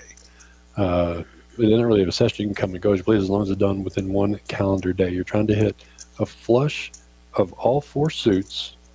And I believe y'all use 2 cards in Austin. So what we do in Austin for February is we expanded it. Originally, we were doing it last month, and it was 4 p.m. until 11 p.m. Was the hours you could hit it, and I think that was like Friday, Saturday, Sunday, and it was so popular we expanded it. So now it's every single day of the week. We do a noon to 7 p.m. session where you can try to hit it, and then it resets for a 7 p.m. to 2 a.m. session. Both of them do have different size jackpots. So we did have the first one that was hit was 13,000, and that was hit around like midnight, 12:30, 1 a.m. or something on the third. The third into the fourth. Yeah, as a poker player, it sounds hard, but it does happen. I mean, I've seen a frenzy get hit in about 4 hours. Yeah, it's been hit twice in the span of roughly the first week of February for us. So we've given away $23,000 out here. Like I don't know why anyone would play anywhere else in Austin right now. Yeah, when you're just money we're giving away, playing suited cards and winning 5 figures. Yeah, and it definitely generates action for the game too. Like once somebody has a couple of flushes under their belt, they're locked in. They're going for it. So yeah, we've done a flush frenzy in San Angelo last year. I don't remember when, but I started putting names up on the television, and that one person would get 1 flush away, say clubs or something. All they need is a club flush to win the thousands of dollars. And so anytime they were in a hand and 2 clubs would flop, the whole table would just look at him and smile. And then just get the heck out of it and say, "Pay for it, buddy." Pay for it. Such an angle. And some of the players were like, "You need to take my name off that board. I don't want people to know that I'm 3, out of 4." I'm like, no, that's what it's for. I mean, we what's funny is a while back, I think it was last month when the jackpot was around 8,500, I think. We had one guy who had 2 flushes under his belt. He flopped a king high flush for the third flush that he would have gotten, but then the board paired and he got bluffed off. He got bluffed off by a guy who bet 700 and then showed him the bluff. And later on that player made what would have been the 4th qualified flush. So if he didn't get bluffed off, he would have won like $8,600, I think it was. Rough. And he had told me, he was like, if I already had 3 flushes, I would have called anything, but I only had 2 at the time. So I laid it down, We got 3 different players in this hand: Ace 9, King 9, and Ace Deuce. So there's not going to be much on the flop for anybody here. Let's see who continues the aggression. We had a raise out of the Ace 9 and a re-raise from Gator with King 9, so he's got something brewing here. Let's see if he continues. He's going to check it first to act. And the Ace Deuce. See if anybody gets creative here. To the aggressor goes the spoils. No, wait a minute. No, Doc. I'm sorry, David. No, that's Gator. I'm sorry, Gator with King 9 going to make a play back at him here, and I love it. Absolutely love it. He's like, I don't believe you. Yeah, and every time we've seen a check raise, it's been met with a fold. So the check raise aggression is still in the air. So it looks like we have 702 FMP in the chat. Let's go. Watching from the cage in Austin, Texas. Come get some of that flush frenzy. There you go. And just to remind everyone, we will all be down in Austin for the $200,000 guaranteed tournament that's going to be going on at all 5 different clubs: Burleson, San Angelo, Midland, Odessa, and Poker House Austin. The $200,000 guarantee culmination day 2 and day 3 are going to be at Poker House Austin in Round Rock, Texas. It's going to be next month. You excited for that one, or you just? I am super excited. We're going to have our live stream up and running for it. We have a full service restaurant and bar, so we're looking forward to showing everyone who's traveling out here our facility and just what we have to offer out here in Austin. Oh yeah, and the good thing that we were talking about a little bit pre-stream when we were waiting for the 15-minute delay table to catch up. But we were talking about how if you're making the trip down to Austin from any one of the clubs, you're already in the money. So it's not like you're going down to playing a tournament and trying to cash. If you're driving down to Austin, you're already in the cash. And so you're just going to ladder up. And that's the biggest difference in this tournament for players that they need to remember. Pretty much. Yeah, that prize pool is going to be massive. I can't wait just, to see how it all shakes out. I'm just really excited to see that final table action. Mac's going to win. Check. What? If the dealer is good and he likes you, like, he's going to aim for your quadrant every time. Yeah, that's what I'm saying.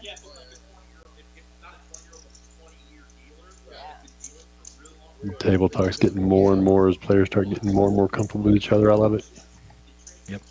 Yeah, I like to see it. I like that fun vibe, those tables with everyone wearing hoodies and not socializing and taking 30 seconds every decision. Like, I don't want to watch a bunch of GTO robots, man. Just show me some real people who work all week and they just want to drink some beers and play for 4 or 5 hours and have a good time, have some laughs. Yeah, and you see more and more of those kind of style players than your hoodie and sunglasses grinders, especially nowadays. Now there's still some grinders out there, and that's fine. Absolute respect to those guys, but I'm like you. I'd rather play with a bunch of people having a good time. Loosens up the money anyway. I don't. If you got a table full of quiet people playing poker on their phone, the table doesn't exactly pay out like it does, and everybody's just having a good time throwing money out there. Right. Another dynamic flop here. Chris hits the 10 middle pair. Gator with top pair. So a king on the turn would be very dangerous here. I don't see Doc or DJ coming along here. Don't really have anything going. Yeah, Chris is going to call here with the second pair. It's going to slow both of them down now that the spades came in. Neither player having a spade redraw going on. Might go check. No, the Gator's going to go ahead and continue the aggression here. He's said, I'm going to find out now if you have spades or not. Yep. And that little look back there at a Chris to see if he had a spade can be read in either different direction. He definitely likes to use his position and aggression, and he does it very well. Gator is definitely someone I do not want on my left when I play. Yeah, like I said, I'm in West Texas, so I'm not super familiar with these players, but Gator's gotten more and more aggressive as the game has gone on. And we've got a Tiny Poker in the chat. Howdy, all. I have arrived. Yes, you have. Where are you watching from, Tiny Poker?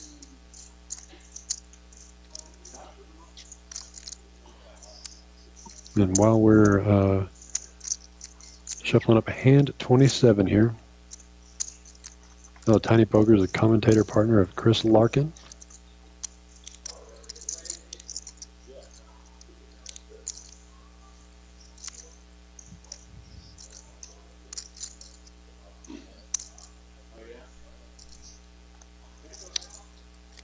Got another $6 straddle. Matt gonna come in there with my personal favorite hand, 7-5 suited.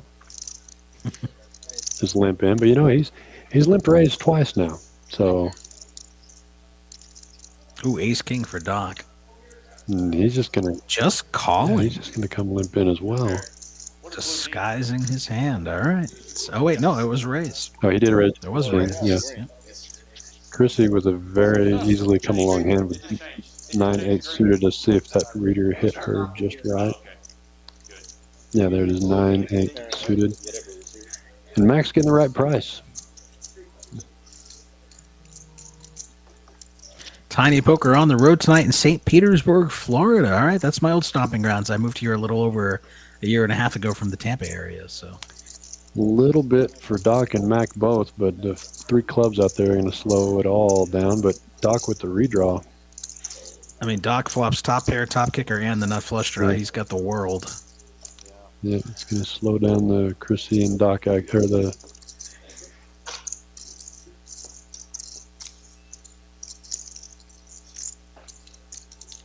Yeah, so Doc there just bet that out. Unfortunately, nobody had anything else to come along with.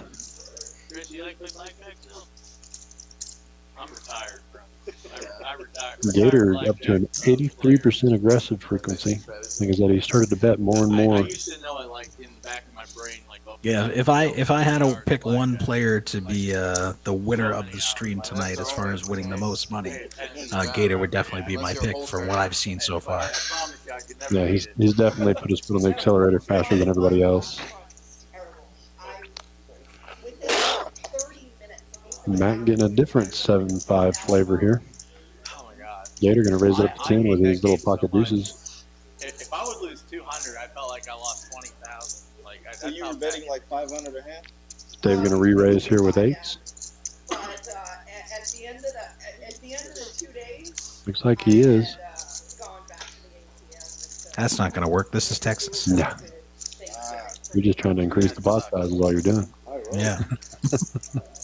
But now you're playing a bloated pot out of position with a pair of 8s, which is it's not a lot of good flops for it, unless you're flopping your set. We'll see how it turns out here.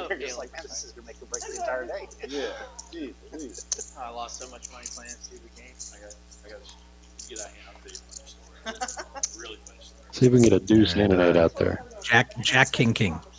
Nope. 7s and 5s for Mac flopping 2 pairs. Yeah, 8s are still going to be probably betting this flop if they're going to. No, he didn't. He went ahead and checked it. It's hard out of position against that many players. Yeah. I might have taken a bet just to see. Ooh, he turns open ender. He's gonna have to bet this now, and it's gonna be hard for Mac to. Mac is the one that really likes to check raise. Absolute disaster for David would be an 8 on the river if Doc sticks around and makes a gut shot. Yeah, there's a lot of fireworks for his hand, but I don't think. Yeah, Doc's gonna come along. He says, you know what? can have the absolute stones if it's a red 8.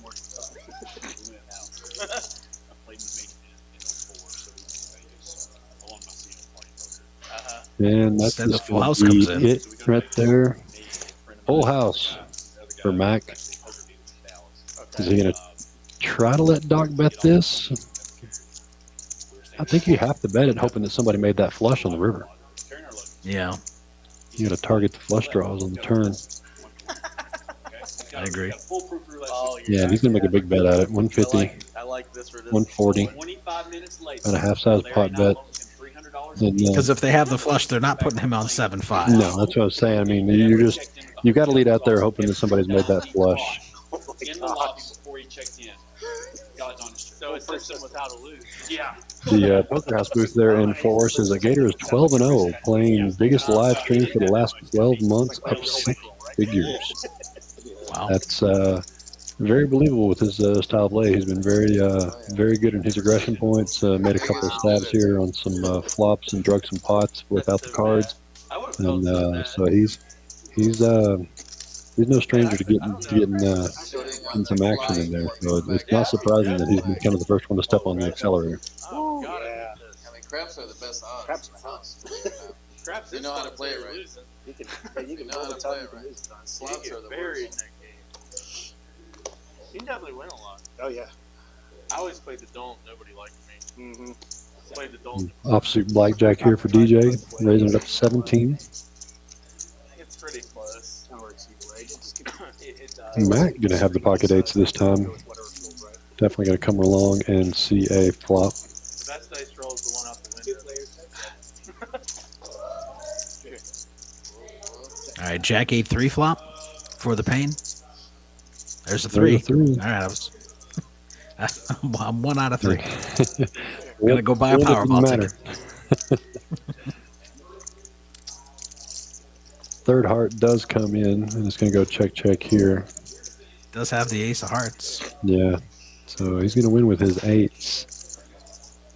Some guy asked me, he said, what's a good way to win a small fortune in here? I said, walk in with a big one. You'll walk out with a small one. Yeah, I would have liked to see DJ continue the aggression at that flop, just because he can pick up more equity on the turn there. Yeah, if you're going to bet that flop and you pick up a heart on the turn, you got to continue to bet it there. And I think, I think they checked. checked the flop. That was the. I think it was checked on the flop. Yeah, it was. He said if he'd have bet that flop, Mac might have peeled, just because the only thing that beat you was the queen there. And then how much he bet, but he could have definitely bet it in on the turn once he picked up the hard equity. And that might have gotten a fold out of Mac. I know Gator would have definitely taken advantage of that. Right. I know it's not logic. It's not about logic. It slows down the wheels. It's the brakes. Yeah, there's a brake. There's a brake system.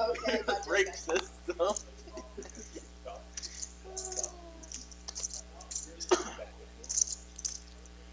King 9 and King 10.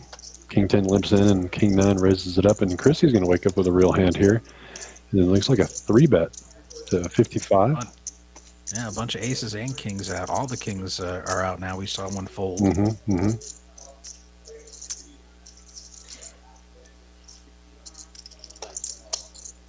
May see this come through. She's been folding a lot. Don't think anybody's going to look her up. No, don't blame him. Nice pick. All right, Mighty Hammer. LOL, that was pretty funny. What's a way to win a small fortune in here? Come with the big one and leave with the small one. Yeah. Kind of reminds me of, you want to know how to become a poker millionaire? Start with $1 billion. Exactly.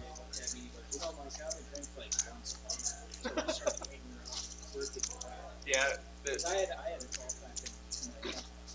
We would get on the EO list and go get drunk. So it looks like 3 of the players out of the 8 at the table are on the positive side of the board. Mac, the biggest winner right now, of 345 up. Shomari, he got a lead early and he's just kind of held it. Hasn't had many cards in the last 20 minutes, 20, 30 minutes or so. And of course, Gator started out on the downside and built him back up to a positive side of the grid with a little bit of aggression and well-timed bets. No, I mean, some of the floor guys would come in drunk still, you know.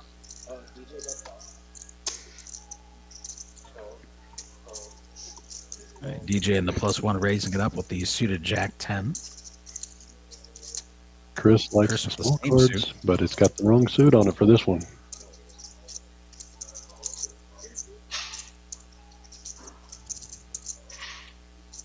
Jack 10's going to win this one easy. And we'll see a bet here out of DJ and Chris. Is it coming along with a pair of 4s? No.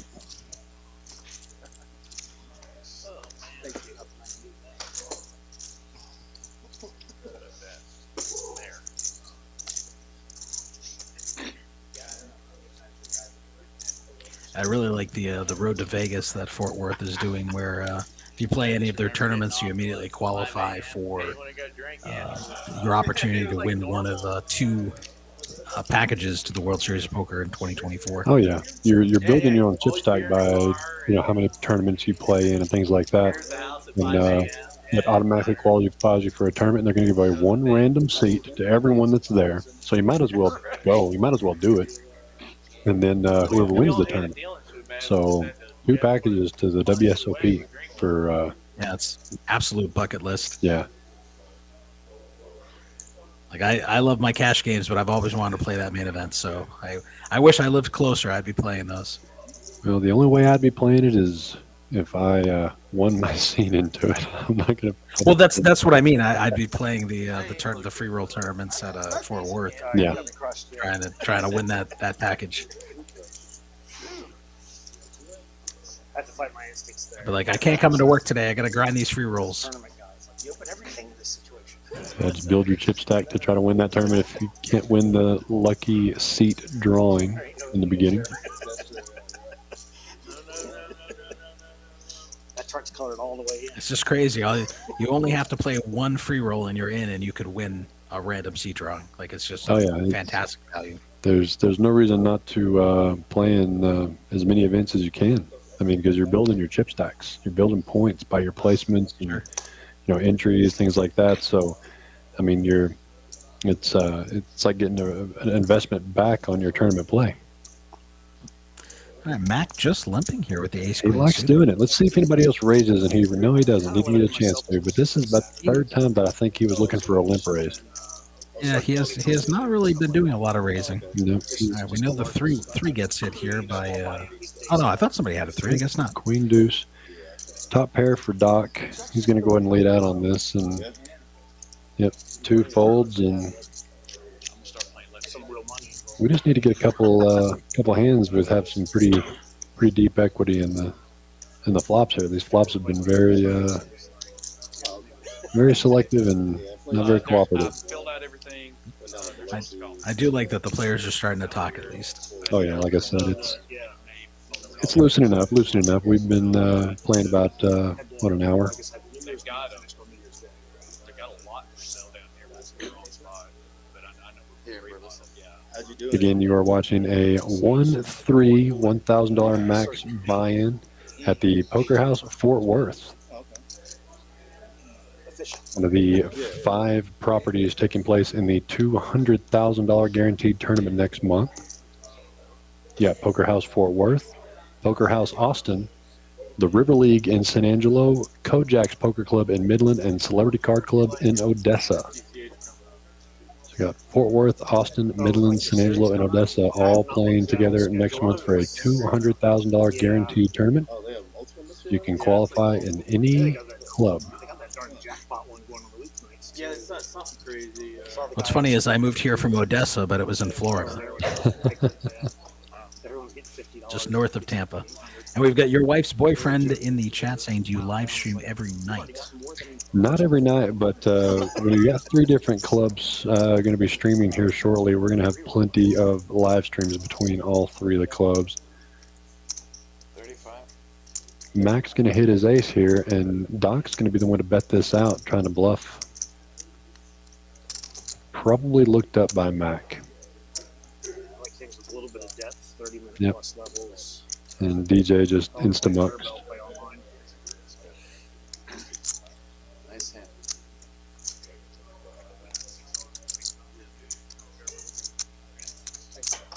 Where'd you get that hat? Cap? Where? Wilson Heather from Shomari and Dallas. About 35 years ago. I was gonna say it looks like one of the old school original. Uh-oh. I like it. We're in trouble We now. got trouble. Yeah, this is Chris, David, and this Crissy, is 2 hour 0% went to showdown. Yeah, long you hit I it, believe right? it. You know, Chris just sat down.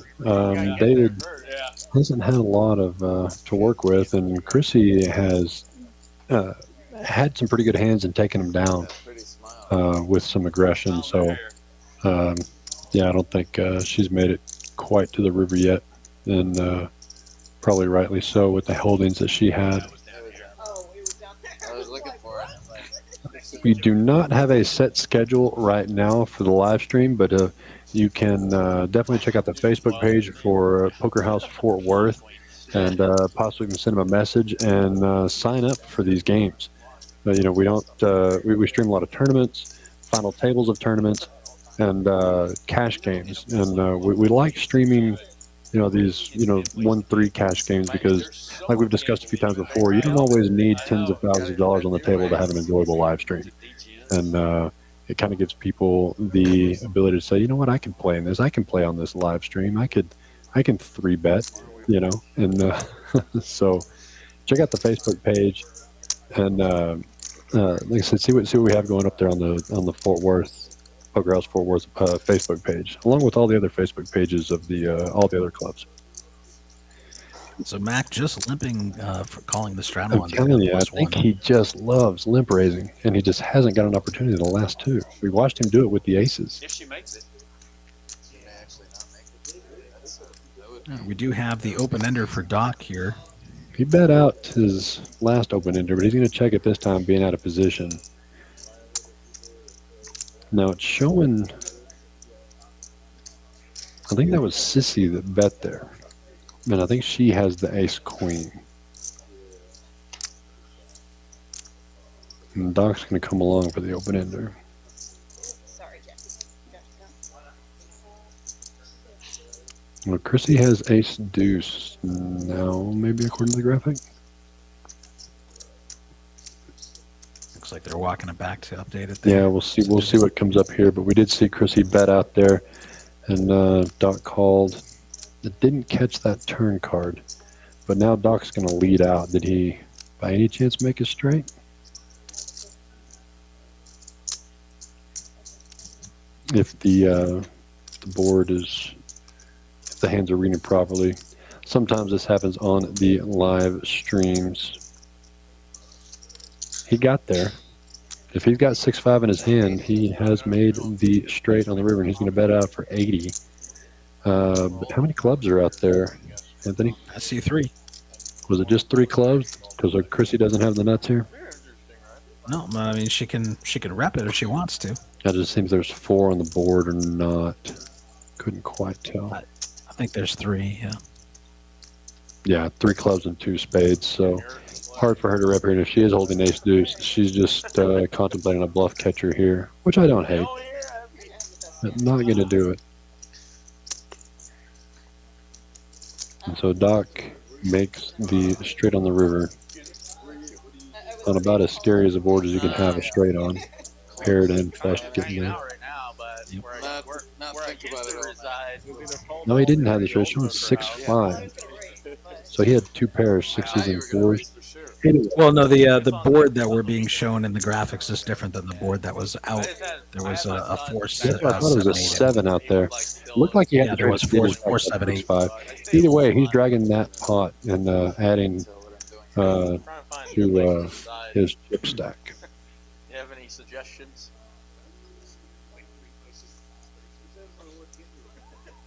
Something big and juicy.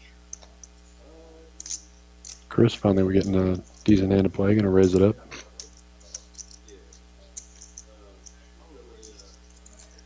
And a re-raise from DJ.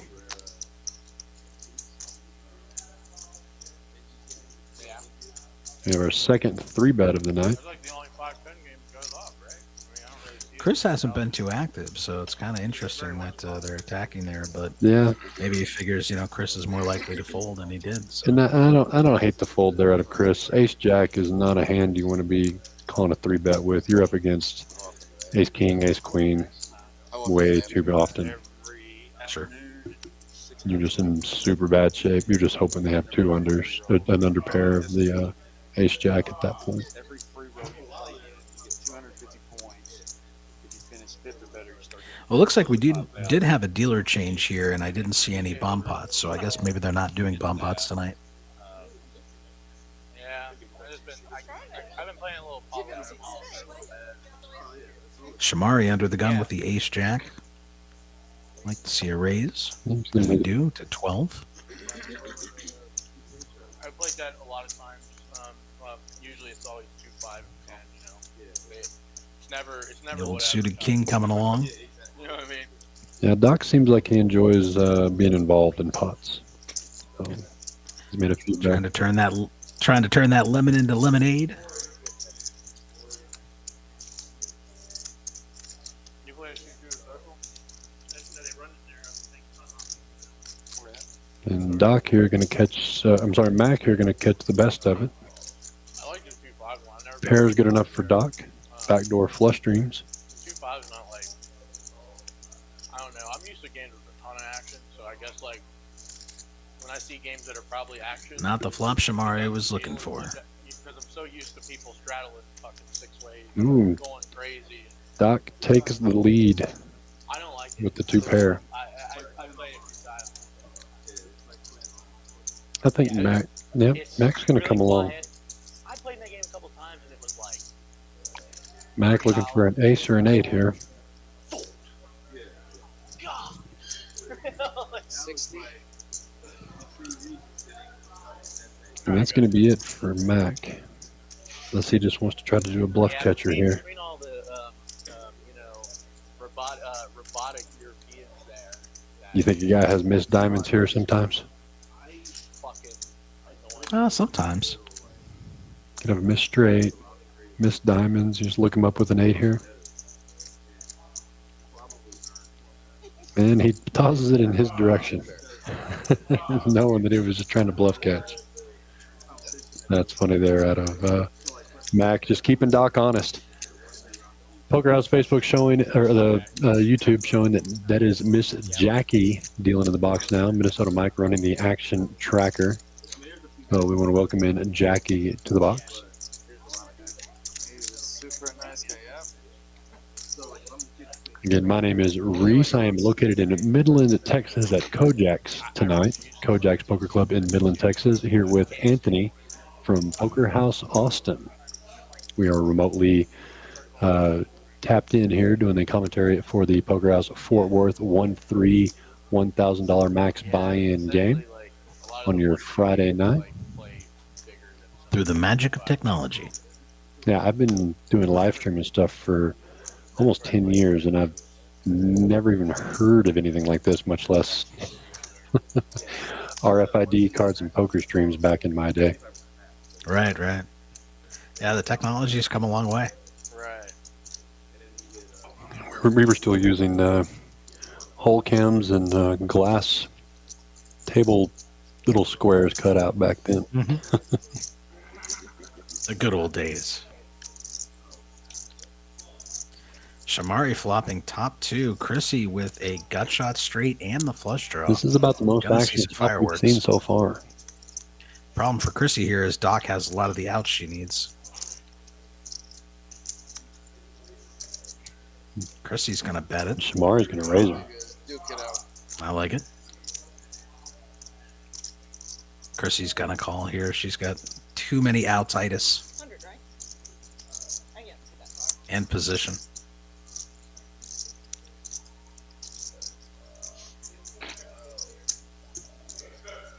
Queen 10's a possibility too. She could have had Queen 10 there. Yeah, Shomari can't like that king. if Shomari checks it here, boy, I'd love to see a bet out of Crissy. No, he's going to continue the aggression, though, and I don't hate it. Yeah, he's going to find out right now if you got Queen 10. I like it a lot. I mean, if you're going to three bet on the turn, and Crissy's contemplating it. I mean, she's got more than 3-1 here. She's got position. She still has a decent amount of outs. Now her straight out might not be good though. Yeah, you've definitely got the bottom end of it, but she's going to come along. I like it. Now, Shomari's only pretty much thinking in his head that he's dodging a spade, but that 10 is definitely going to make this go check, check. I mean, she might bet it just to try to take it away. Scare card for Shomari. Love her if she does. I'd love to see it. Fire about She might, 300 right now. she might put him on spades that missed too. Bet 300, Crissy. You can do it. Oh, she's going to do it. Looks like 350, 325. Very well played from Crissy. Now, see, one thing I notice is when people bluff, they often put their chips out very neatly, whereas when they are more comfortable with their hand, they just kind of toss the chips out there casually. And she shows it too. What a champion. In your face. What a champion, Crissy. Well played, Shomari. You did exactly what you were supposed to in that hand, bud. That was just a tough river to call down there. You did exactly what you were supposed to. Tough out of position there. Yeah. And I love the bluff. She had to make that play. I love that she showed it. Yeah, no, that was It's good for the game. excellent play out of both players, and the fact that she showed it. Let's see if that shakes up the table a little bit here, Anthony. I'm glad you showed because I didn't want to wait 4 hours. Yeah, no, same way. So you strike me as a guy that doesn't show your cards very often, but in PLO you don't really get fold out. I love to show a deuce because it's good for the game. Pocket fives here, DJ trying to get in there, raise it up to a 12. Let's see if Shomari has any. No, he's not gonna let that hand get to him. He's gonna go ahead and make the proper lay down there, not get involved. Very well. Me and you, Mac. Yeah, me and you. All right. That could be a hit this time. A little heads up action here. There's the ace. Yep. Mac's gonna flop best here. And it's gonna go check, check. I feel the same way, sir. I'm still checking. So reading cards is obviously That's not a good card for DJ. old card. Yes, sir. No, he might not put Mac on the ace. Might think his two Oh. pairs good here. Mac just showed him his ace. I think we got some. Oh, he showed him the I ace? think we got some buddy going on here. Second, Uh-oh. I come to put that wouldn't second make it card over that board. and wave it a Very little good. Thank too you, high. sir. Gotcha. Man, at the table, I'm not buddies with anybody. Hey, you know what? It's I would- a $16 pot. I would check raise my deceased grandmother. I'm out there trying to make money feed my 3 cats. Well, these guys said this is a $16 pot. Let's just go to the next hand. No, yes, sir. Now that you know the dealer has a 20, or underneath that 6 is a 5, or underneath that 10 is a Like 6. for me, winning money from my friends is even more enjoyable than winning it from strangers. Exactly. Yeah. That way I can send them a text of what I bought with their money. That's good. I like it. Yeah, I mean, Gator's still on top of the board, even though he's been a little quiet a little here recently. His hands kind of cooled down a little bit. Like, it's only 35%. Are you kidding me?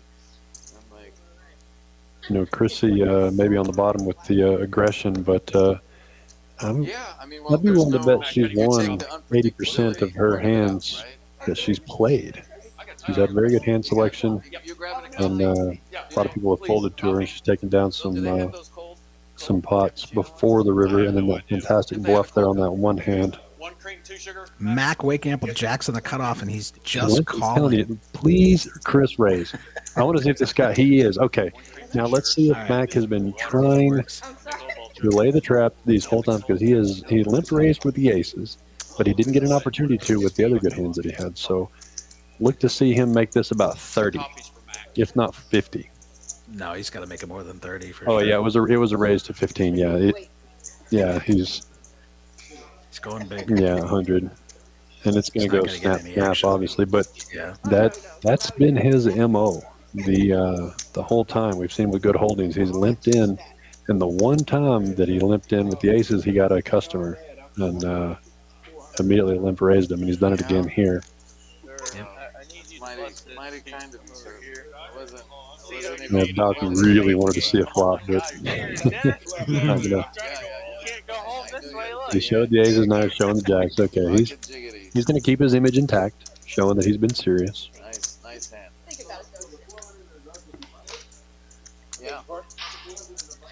Now, Anthony, you have a YouTube channel. For those out there listening, Anthony has a YouTube channel. He's been vlogging some PLO for quite some time. Why don't you give us a quick rundown on that, Anthony? Yeah, sure. I'm on YouTube as Poker Jesus, and that's JEEZUS. I vlog primarily PLO cash games. I do have some Big O in there, some mixed games, some hold'em tournaments, but primarily my audience and my content is PLO cash games. And I'll show my wins, I'll show my losses. I try to add some humor in there. I try to point out if I think I messed up. So I'm not one of those vloggers out there only showing you all the good sessions where I play perfectly, because I do not. Well, speaking of playing perfectly, Doc limped in on a strap. No, he raised it to 6, and Shomari's going to wake up to the aces this time. He's going to make it a quarter to play. And Doc does not like folding. He didn't even want to fold that queen 6 a moment ago. So let's see if he goes and tries to see a flop here. Way underdogged on this hand. All right, ace, jack, jack flop just for the max pain. I got it, Mac. Oh, hey, we got Todd Bleak in the chat. What's going on, brother? And I think that was for water. Doc raised him. I'm sorry. Whoa. We got a... Thank you. We're going to have a 4-bet hand here. You make it 25 with aces. The guy raises it to 50. Min clicks you back. What's the answer? It looks like 200. Is that 200? See, that looks a little too strong. I might have just called there with position, let him keep betting into me, but it doesn't look like Doc wants to fold, so I guess he knows his customer. Yeah. I think you can get out of there with a raise against Doc. He is pretty sticky. We've seen him make some, especially if he knows him. Coordinated flop, not the greatest for pocket aces, but Yes, I wash my hands after. somebody at the table telling their lapel mic they wash their hands after the restroom. It's going to go check. That's a interesting play there, but it's hard to bet into that pot. This is the biggest. This is now going to be the biggest pot of the night. Very, very scary board for And aces. Doc's going to come along. Doc's going to carry this away on the river. It's his jack. Yeah, but let's see if Gotta get the bad news. let's see if Doc. What's he got? 723. Let's see if he bets about $300 right now. No, he's going to surrender on it. Man, I would love to see. Although Shomari got in the blender with Crissy, so he deserves to get an easy one there. We got Todd Bleak in the chat. Todd Bleak is our cage manager out here in Austin. Thanks for tuning in, man. Appreciate you. The hand before, he was saying if I have pocket aces, right? And you got them? We've got to make it down to our Austin location at some point. I've been running around here in West Texas, Midland, Odessa, and San Angelo. I'm going to tell you, when you come down to Austin, make sure you check out the restrooms. I know it sounds like a weird thing to say, but our restrooms are stunning. They have like marble on the walls, the floors. Like it's like you're in a palace. Now, hey, there's nothing better than having nice restrooms in a business. I'm telling you, it says a lot about your business if your restrooms are really nice. David waking up under the gun here with pocket queens. Cold water. Okay. For some reason, I got over there. I thought it was room 2. No, he only made it 10. Oh, Mac waking up with kings. David has been patient, waiting for a hand, and Mac is just flat with the kings. I like it. This is what we've been waiting for. Chris with a very pretty hand for $10. How do you fold? Jack 10 suited. He's actually going to raise and thinks he's squeezing. Unfortunately, he's trying to squeeze queens and kings. Now, there's the 4th king. We saw another king fold if the cards are accurate, and Doc's going to have the other one, and he's going to come along. Then we got an action player in Doc. I don't know these players, but there's definitely some action in Doc's blood. Now, what do you do here if you have queens? Probably re-raising. And that's exactly what happened. And there it is. And then you see Max. The kings are going in. He says, what do I do with kings here? Got a raise, a call, a re-raise, and then a re-re-raise. With a call mixed in there in between out of Doc. Yeah, but he knows he's in Texas, right? The guy that, I guess, 4-bet there, It's only got 588 in the stack, so he's got kind of an awkward stack here. Mac there talking to the dealer saying, hey, look what I'm thinking here. Is he really going to level himself into thinking that he's facing aces? And he does! No! No! Mac. That reminds me of the slow poker vlog where he folded kings, although he was right when he folded Yeah, kings. I understand it. I understand it. Wow. You got a raise, a re-raise, a re-re-raise, and Queens is going to take this down uncontested. And about a 30% pickup. No, I'm sorry. Doc is going to Doc's not folding. Hey, Come on. it's Doc. You're right. I don't know these players, but I can't not forget Doc. He's got one over, but it's not going to be able to come because we saw all the kings gone. So now he's going to need a couple runners here to beat the queens. But that is a scare card for David with the ace out there. There's the clubs. Yeah, if Now he's picked up some equity. if Doc would have fired out about 150 there, that would have been a blender for David. David's going to get a feeler here for 100. And there's a snap from Doc. That's got to be scary if you're David. Quick calls usually indicate a draw of some sort. Plausibly. You're switching teams? We don't have quite of experience. For David here, you got to just check behind, and he's going to be good. Yeah, I mean that's. And Mac is going to be sick. Yeah. That he folded those. I wish we could see the camera on Mac right now. Just give him money. Did you? All right, so we've got a lot of chat that's happened here. It's Derek. I forgot that I'm watching on Todd's account in the cage. Hey, Derek. Your wife's boyfriend asking if the Poker House Austin bathrooms are better than Bucky's bathrooms. Come on down and let us know. Yeah, you're talking to a guy from Florida. I don't know if he even knows what Buc-ee's is. No, you know what's funny? I managed to visit a Bucky's once. So But far, then so you made a Texas experience. Good job. I had the Texas experience. I've never seen that many gas pumps in my life. The crowds were insane, but it was kind of like a what is that? Like a Cracker Barrel on crack to me. You know, as far as like all the things you could buy, and That's just on funny. a much larger scale. Yeah, Matt going to be wanting that one back. But you know what? I understand.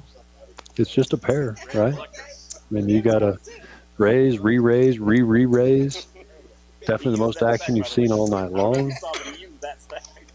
All right, so Saponi Chief Gaming and Tiny Poker are both saying, you got to show me the goods. I'm going broke with kings. You're not alone in that assessment. A lot of people feel that way.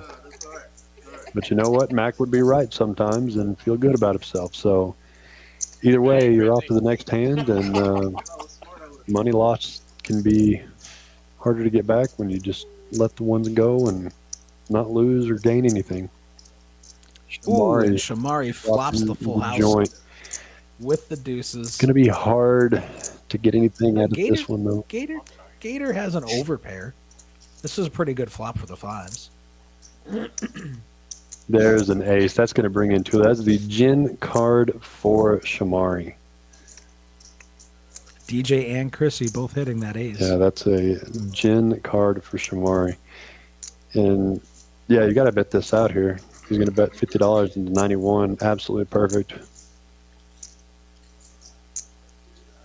DJ gets away from the ace-9, but Crissy, she's not going to go anywhere. Yeah, I mean, I don't think I would fold her hand either there. It's hard to. And she's going to act first out of this hand here. And the fives would have made a Fives would straight have on the gotten river. That would have been no good, but Now, Shomari needs to bet probably another $100 here. Just, I think 100 is probably going to be the max value you're going to get out of the ace queen here, ace king, ace jack. The straight did get there, but your opponent's not going to have a 5 in their hand very often, but I like a bet of 125 here. 125. Yeah, he's going to go with the 100. 100. And she's going to snap. Yeah, that was well played. He gets a little bit of stuff back from that one tough laydown he had to make against her on that fantastic bluff that she did earlier. So he's going to get a little bit of that back. All right, we got Sassy in the chat. Hi, friends. Hey, Sassy. Thanks for tuning in. Where are you watching from? You would have gone a lot bigger if I wasn't a little careful. What if I see ace 4 and like an ace 8 or ace like king 4? Gotta get flush. Too stubborn. Hey I love seeing active chat. This is good stuff.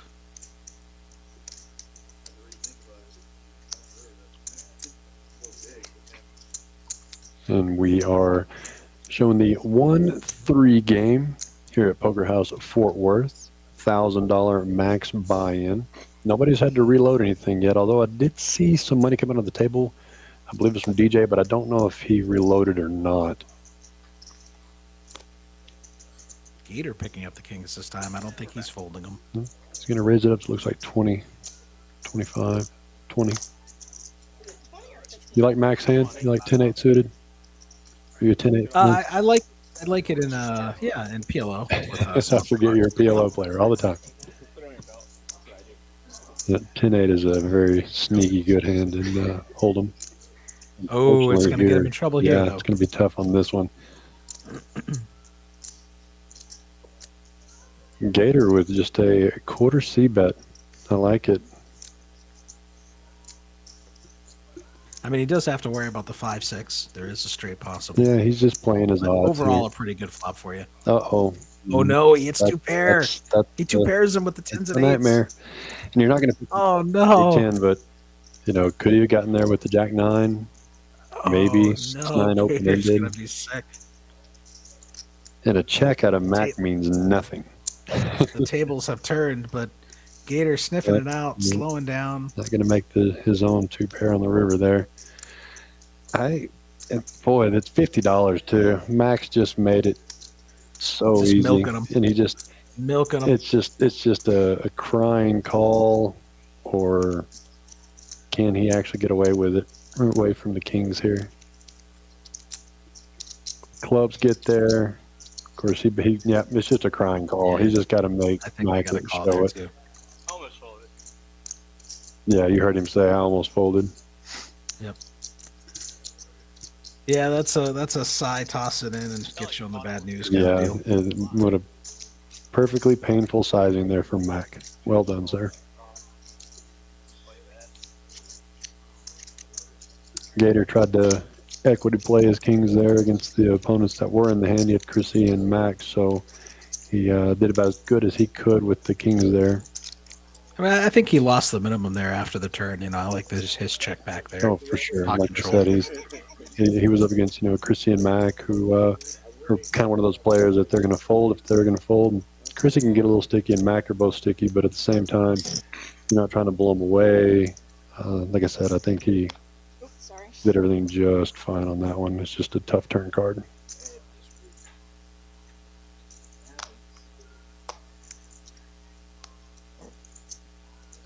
That is one cart full of beverages and snacks. I see some gummies. I think those are my favorite gummy bears when I used to eat a lot of gummy bears. We got a $6 some straddle. suited diamonds. A lot of diamonds out, though. Probably not coming. We got the ace, the king, and the queen, so no real good case to come out. Nobody has a 7 here. And Shomari's going to lead out with 10. Doc is just action-oriented. He's trying to hit that 3, so he has him out kicked. Now he's picked up a double gutter for his gut shot yep. Wheel draw for his efforts. Doesn't choose to bet his newfound equity. And that is a little bit of a scare card for Shomari.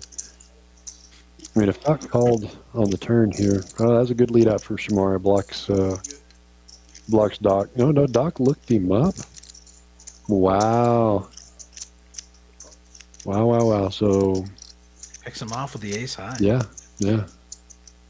Well played. All right, Sassy's saying Sassy's out in Colorado. Can't wait to be back in Dallas playing poker with everyone. Sassy, what are you doing out in Colorado? You out there skiing, business, pleasure?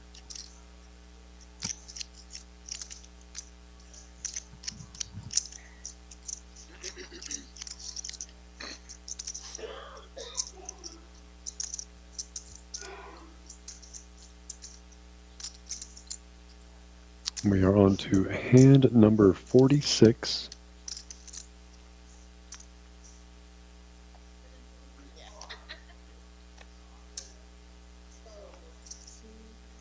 Chris not getting much to play last little bit. Gator going to raise up to suited ace. DJ finally gets a callable hand. David with a suited wheel as well.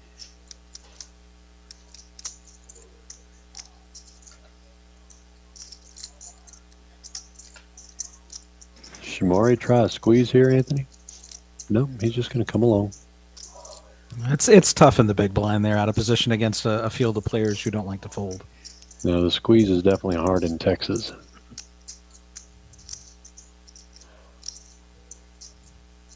Ace deuce for David. Yeah, 2 pair for David. Gator is he's got an ace here. Doesn't like his kicker, but he's going to see where he stands. Let's see if he finds out real really has quick. spades. Or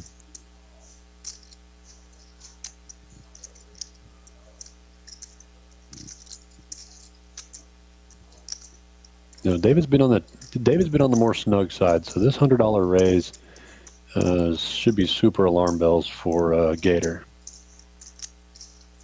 But does Gator have dreams of runner hearts? Mm-hmm. Might be a tough game for worse. Yeah, he's going to let that go. David's been a little too quiet. It's a big raise out of a quiet seat when you only have a 6 kicker. I mean, this is a good, solid, everyday 1-3 game. Don't you agree, Anthony? Yep. Well, I mean, I wouldn't know because you play the the PLO, but this is a game you can get in on. This is a game that if you play poker in Fort Worth or Austin or Midland, Odessa, San Angelo, several locations here in Texas, these kind of games are going on all the time, and you can be on stream. We're out with these guys getting limp raised by Mac in Fort Worth, and sit down with these guys, and this is an everyman's game. It's poker for the people. Ace 5 suited, the new ace king, according to the poker community. Going to have David waking up with kings, and he's going to immediately raise 55.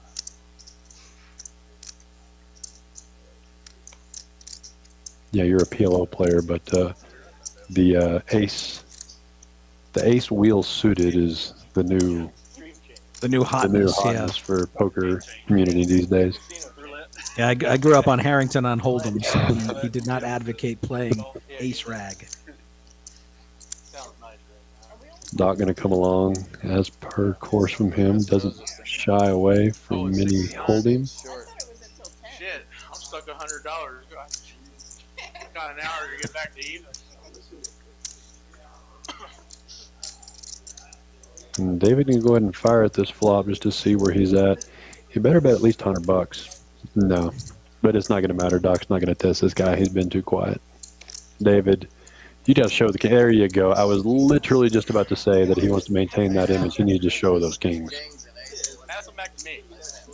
He's been a rock so far on the stream, and maintain that image. And he did the exact thing I was just about to say, is go ahead and show those kings. Let the table say, hey, I'm still playing very serious, gentlemen. If I'm raising, go away. Yeah, there's certain on the PLO side, there's certain games that I'll show cards and keep it fun, just because I'm trying to encourage other people to show their cards. But then there's other lineups where I'm not showing anything. Like I don't want to give them any information. So really, it's player dependent. Yeah, dependent. But he's had he hasn't had the greatest selection of cards, so he's been playing pretty tight. So that's the reason I like showing that hand there, is it's still showing that, hey, I've still got this good image here at the table. Sure. And here he's coming again. 3 hands in a row. When you're hot, you're hot. Of course, Doc's got a real holding this time. Shomari with little connectors here, 10-9. See if he wants to mix it up, get in there. No, he's reaching for green chips. He's coming over the top. I didn't like dealing that game. I used to deal that. Too many people. See if DJ wakes up was a good one. What do you do here with ace queen? We got all the aces out. Raise here. and re-raise. What do you do?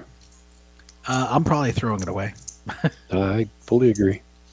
Tough. Yeah, just too easy to be dominated. It's too hard to flat, too hard to raise.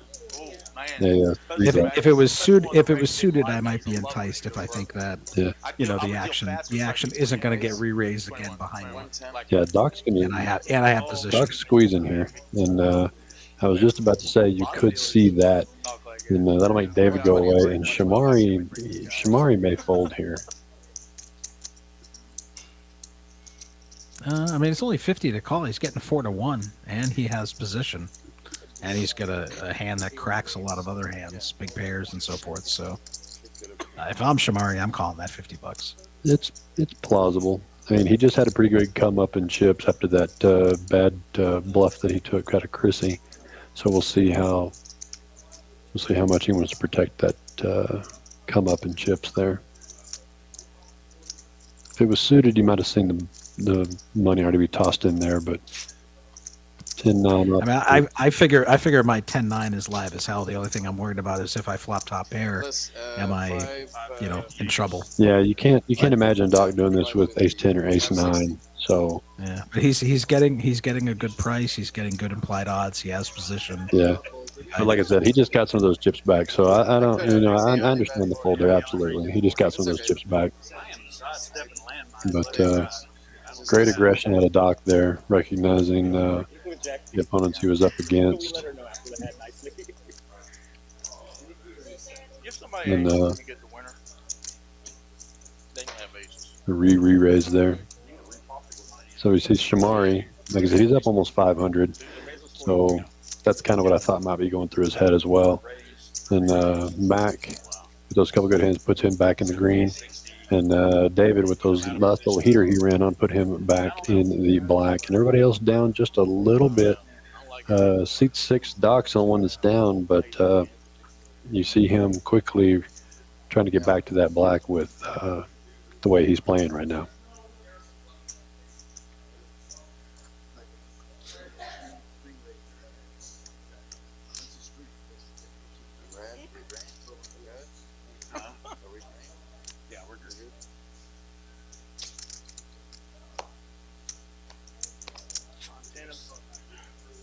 Mac with pocket 8s.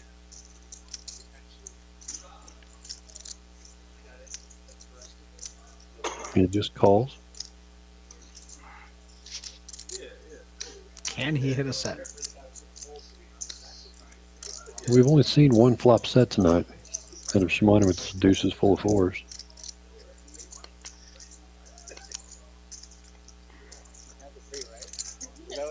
That's what that.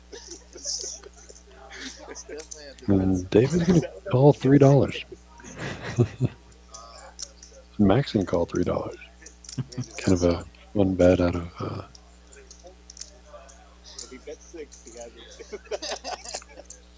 Now they're just having fun. DJ bet 3 and then following up with 6. Getting max value here with, unfortunately, pocket ace leading the hand unless he sees an ace or a 9 here. And it's not going to happen, so he bets $3 again. He's betting $3. So Mac here could get max value. I mean, he really did. No, he doesn't. He's going to call it $3 and win the hand. Oh, he wants to fold it so bad. He doesn't want to pay off the $3 to the queen. No, he calls it. He can't. That's too funny. I mean, it feels like he's being milked, so I understand. That's what I was saying. He was more calling out of embarrassment than any kind of real money value there. Those were defensive bets. That's funny. I thought he had 3 the whole time. I thought it was either a 3 or an 8. Welcome to the game, son. All right, Broke Gambler Sauce. Wish I could have gotten into this game. I think they have a seat open. Come on down.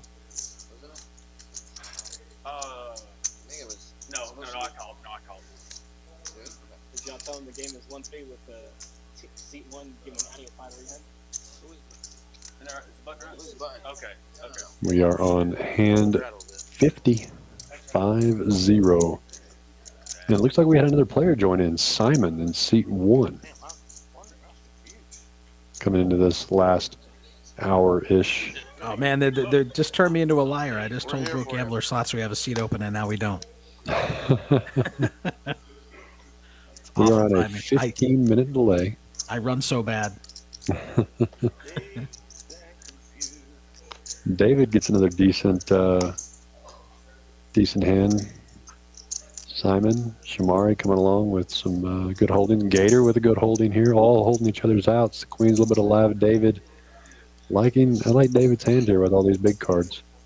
I like the 6-5, 2, 3, 4 flop. All the Broadways are out.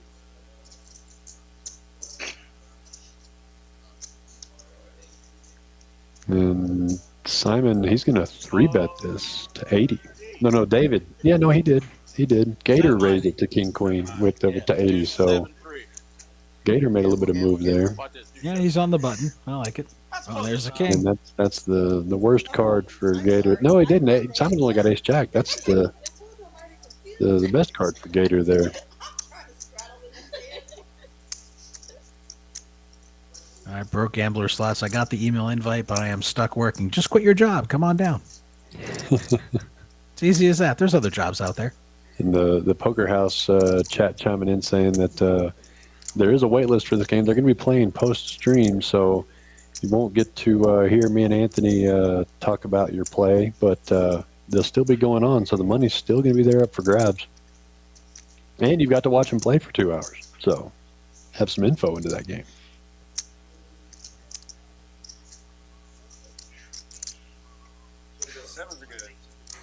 You guys gonna have to wait. All right, Gator taking down another one. There's 1 more hour. Continuing his climb up. Have we seen the stats for who's winning or losing in a bit? Trying to see. Not for a minute, but we saw it a little bit ago. Shomari, like I said, was about a $500 winner. The only ones that were really up was Shomari, David, and Gator. And I think Mac was unfortunately the lowest man on the totem pole for the evening, but he's definitely very, very capable with his little sneaky limps to pick up big pots. Yeah. He's definitely going to be looking back at those kings, though. You should have played those kings, Mikey, or Mackie. Yeah, it's a tough spot. Super awkward. You either rip it or fold it, I guess, when you're looking at a flat and a re-raise, another flat, and another re-raise. It's, like I said, some people said in chat, some people just think, okay, fine, if you have aces, prove it. And other people are saying, I can lay that down. Shomari going to raise pocket eights, get called by a couple people here with some suited cards. And I think that jack is going to hit Doc. Simon hits the 7. The new guy to the table, the unknown, is going to flop. Gonna make some money off of Doc for sure. Yeah, and this will save Shomari at least when he sees the action, I think. No, for sure. Lose the minimum. And DJ is going to be long gone. Poor DJ hasn't connected much tonight. Simon just flats. I like it. But it's not, unfortunately, not going to work on Shomari DJ. Not falling for it. Yeah.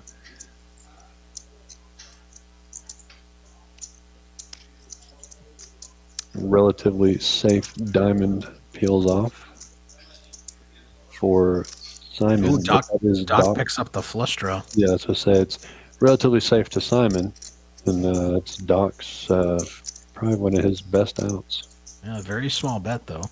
He's trying to control the price he pays here. Yeah, trying to pick up the equity on his diamond draw. But Simon is going to pounce. This is the time that he looked back at his cards here before he made that bet. So I don't think Doc's folding. He picked up a flush draw. Yeah, no, Doc's not going to fold no matter what. But if you're looking back at your cards, maybe he's looking to see if he had diamonds and then the brick on the river. I don't think you see Doc lose any money on this hand. I think Simon's going to bet about $200, and Doc can let it go. I mean, Doc can put him on hearts, maybe. Maybe he thinks he missed hearts. Maybe. He's getting almost 3-1 here. And we know Doc, has made some lighter calls before. Oh no, he's definitely called lighter for sure. But the only reason I'm thinking it could is because this is a new player at the table. I don't know how much he knows Simon. Yep. Yeah, he's going to go ahead and fold that there because the line just seems too strong on a relatively safe turn. take this I don't know if game you out of check the mud. raised him or just bet into him on that turn. I don't remember how quite how the action went, but it was just too strong of a move and too strong of a river bet just to look up with a jack there. My sister's name. Just Jack. Here's that aggression frequency again. Tough up. 500 check.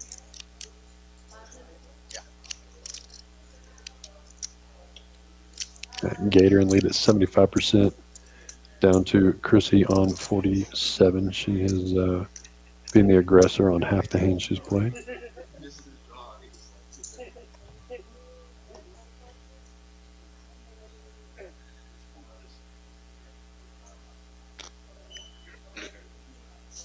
And Mac, he's going to get the kings again, Anthony. Oh, no. There's the limp. He's limping. Limping Limping under gun. Old man coffee. Literally was going to say it, and there's Chris, and now Mac's going to make it 55. Yeah. Let's see if there's any other big pairs. I mean, if there's more raises behind, he might lay him down again. We'll see. No. I think he's done with that. But let's see if he makes it 55. 65, Oh, I was wrong. 70? 65. Oh, no. It looks like 90. He's all the way up 95. Okay, he's going big boy. Well, he's got several callers behind him. No, I literally was going to call him limp. That's coming. That man sets the traps. They keep falling for him. Yeah, that's going to get through here. I don't think Doc's going to play an 8-6 off. All right, and Derek in the chat saying he's got 30 minutes left in solitary, aka the cage, out there in Austin, doing the Lord's work out there. He's going to show. He's going to show the kings. Well, the only way I like all this showing of these big hands is if he's going to run a bluff later. Come on, Jackie. I need to get somebody to put some gas. Well, at the end of the day, I mean, all he's saying is, hey, my limps are real. So just because if I'm in the pot, I can come across over the top at any moment. Yep. That's what it's telling me. Probably spent $40 gas drop.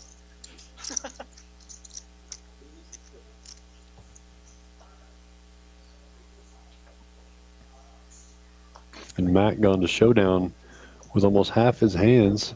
Of course, he likes to call a lot. Mm.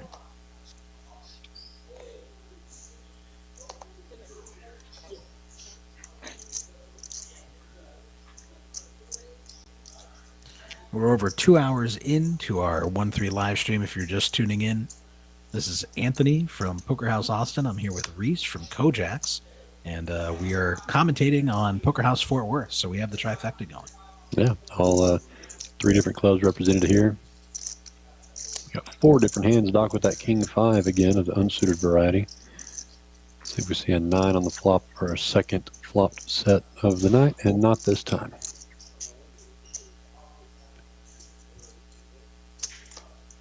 TJ is going to go ahead and bet this out, try to find him a queen. He's been a pretty quiet player, hadn't had a lot to work with, so his bets do ring a little louder than others. David's a non-believer, says I can find a 10 somewhere. And Crissy said my bottom pair could turn out to be a straight.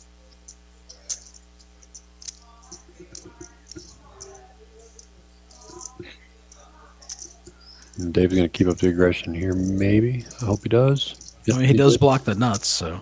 Yeah. So David with a quick call. Oh, I'm sorry, David blocks the nuts. That's what I meant, Yeah. And another bet and another call. So if you're DJ, you can put your opponents on a lot of draws, and the 10 is just going to come right in there. Yeah, but the front door flush comes in as well, so nobody could be super thrilled. David. No, but David's going to go ahead and bet it out. See, I don't. That's a toughie there because you're setting yourself up to get raised here. And do you like 9s here still if you get raised?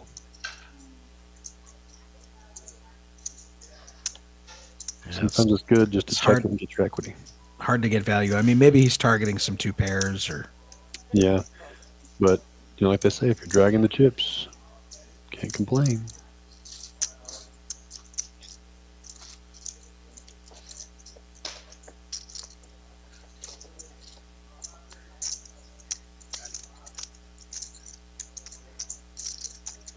Raise first in. Mac at 2%. Imagine that. I'm surprised. Where did the 2% come in, Anthony? Where the heck did That's common core math. where did Mac raise first in? That man is a limp raise machine with monsters. There's no raising first in. But Shomari been the leader there with 26%. I thought Gators would be a little higher. The hands that he's decided to play, he's decided to be on the accelerator. He's definitely been aggressive when he's been in there for sure. Yep, and here it is right here. But he's going to limp this one here. I guess it's a $6 straddle out of Shomari. Gator's going to call with the ace 4 suited. DJ taking up a couple of his 4s there in the hole.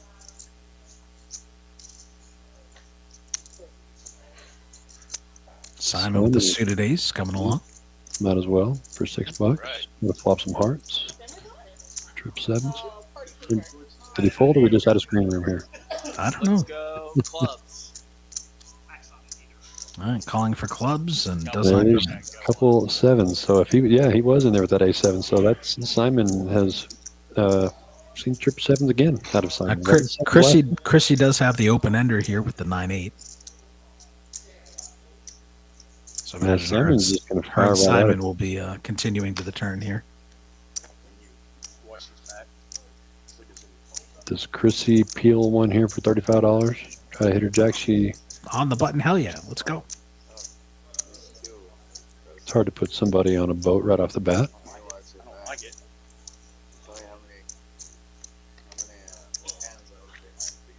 Makes a pair. Picks up 2 more outs. Exactly the opposite. They're always chasing. Simon going to stay on the accelerator. 65 into 100. Yeah. About the same equity here, so Chrissy's going to come along again.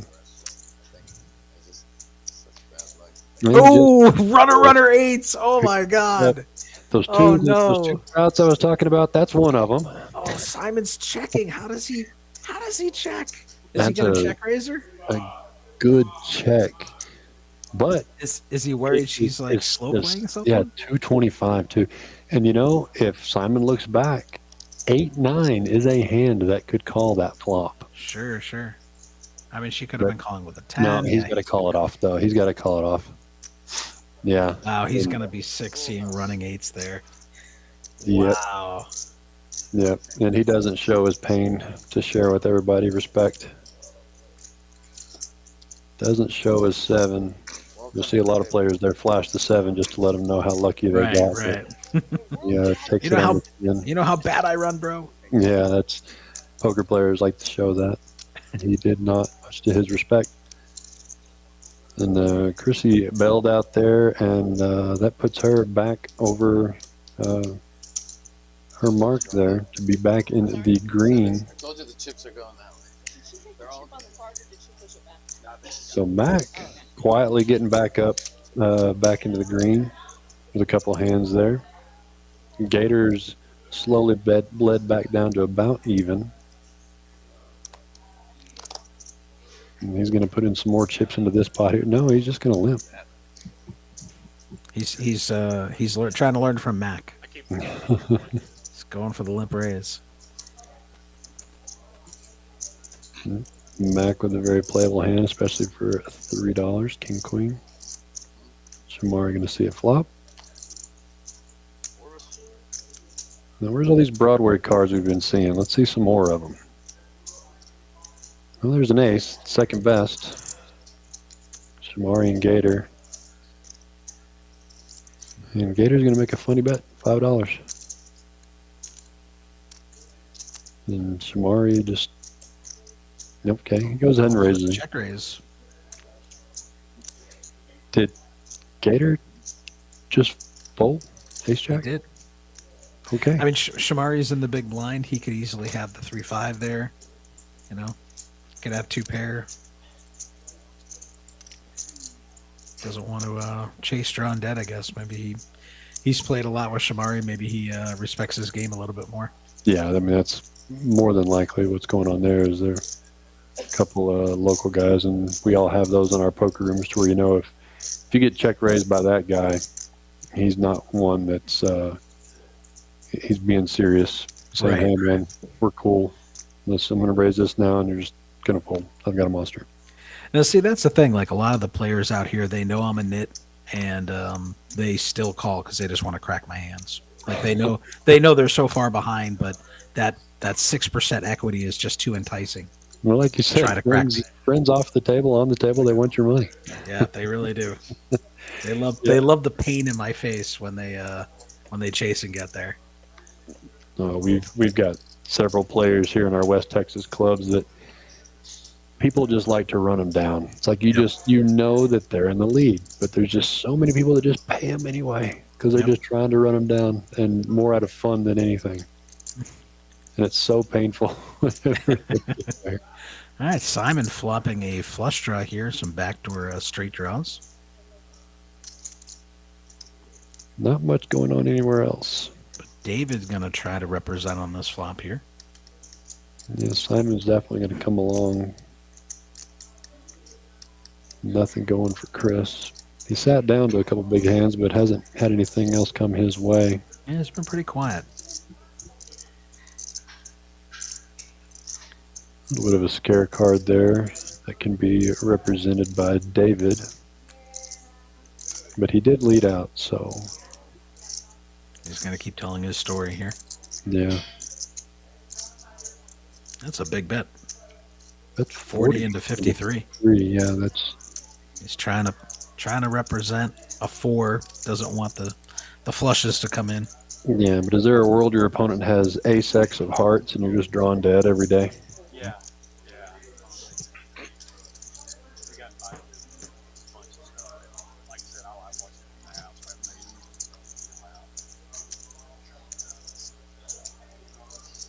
Now, can David keep it going? Now, too I big mean, of a bet here. Simon can't call. Yeah, but he's kind of lucky Simon can't call because a big bet here looks so bluffy. You know what I mean? Yep. Whenever you're just barreling the whole way and then that comes out and you're just screaming that you've got the full house, you have the 5 or you have the 4. Right. And Why you're are you betting so why are you big? Like betting so much? I don't look like I can call that big of a bet. So Exactly. I would So- expect you to bet smaller. Yeah, so that if someone just pot sizes that on the river, it looks so bluffy. Yep. And that's what I've been talking about. Like people, think physical tells, but these betting pattern tells. What's the story you're trying to tell me? Doesn't make sense. Yeah, I think Simon could look him up with almost anything there. Yep. And luckily for David, that Simon just whipped everything completely. But I like to see that out of David. David's been playing pretty snugly, and unfortunately, he was targeting the guy at the table that hasn't seen him play that snugly for the last hour and a half.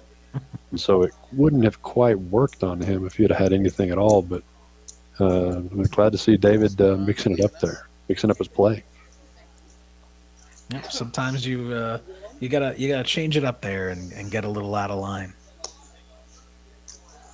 Use that built up tight equity. Oh, that's what it's for.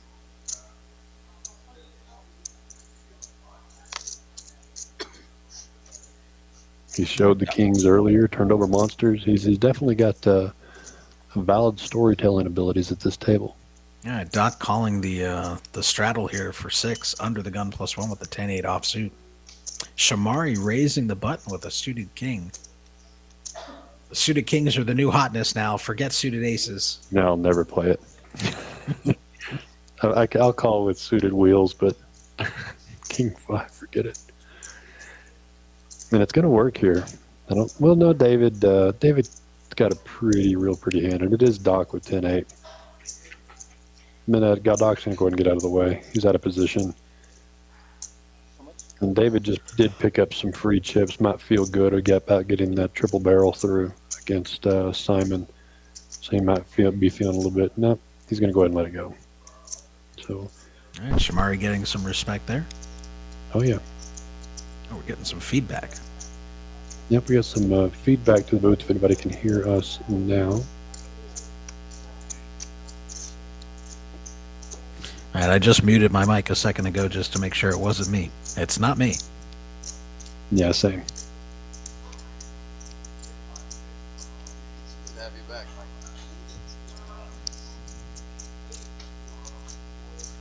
I feel like that feedback's about to turn into like some really hot electronic track or something. It's just about to build up and drop a beat on us. Could be Eric or Harry tapping in to join us here for this last little bit. And bear with us, everybody. That shouldn't last too long. We have a $6 straddle.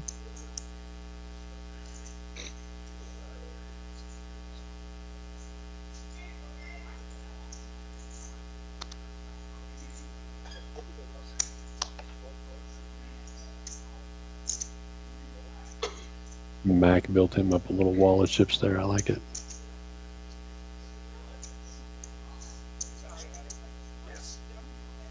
I just sent a message to Eric letting him know we're getting some feedback on the stream. Yeah, they just responded saying that one of the players that stepped away from the table didn't cut their mic off and it lost the connection. So that should be rectified any second.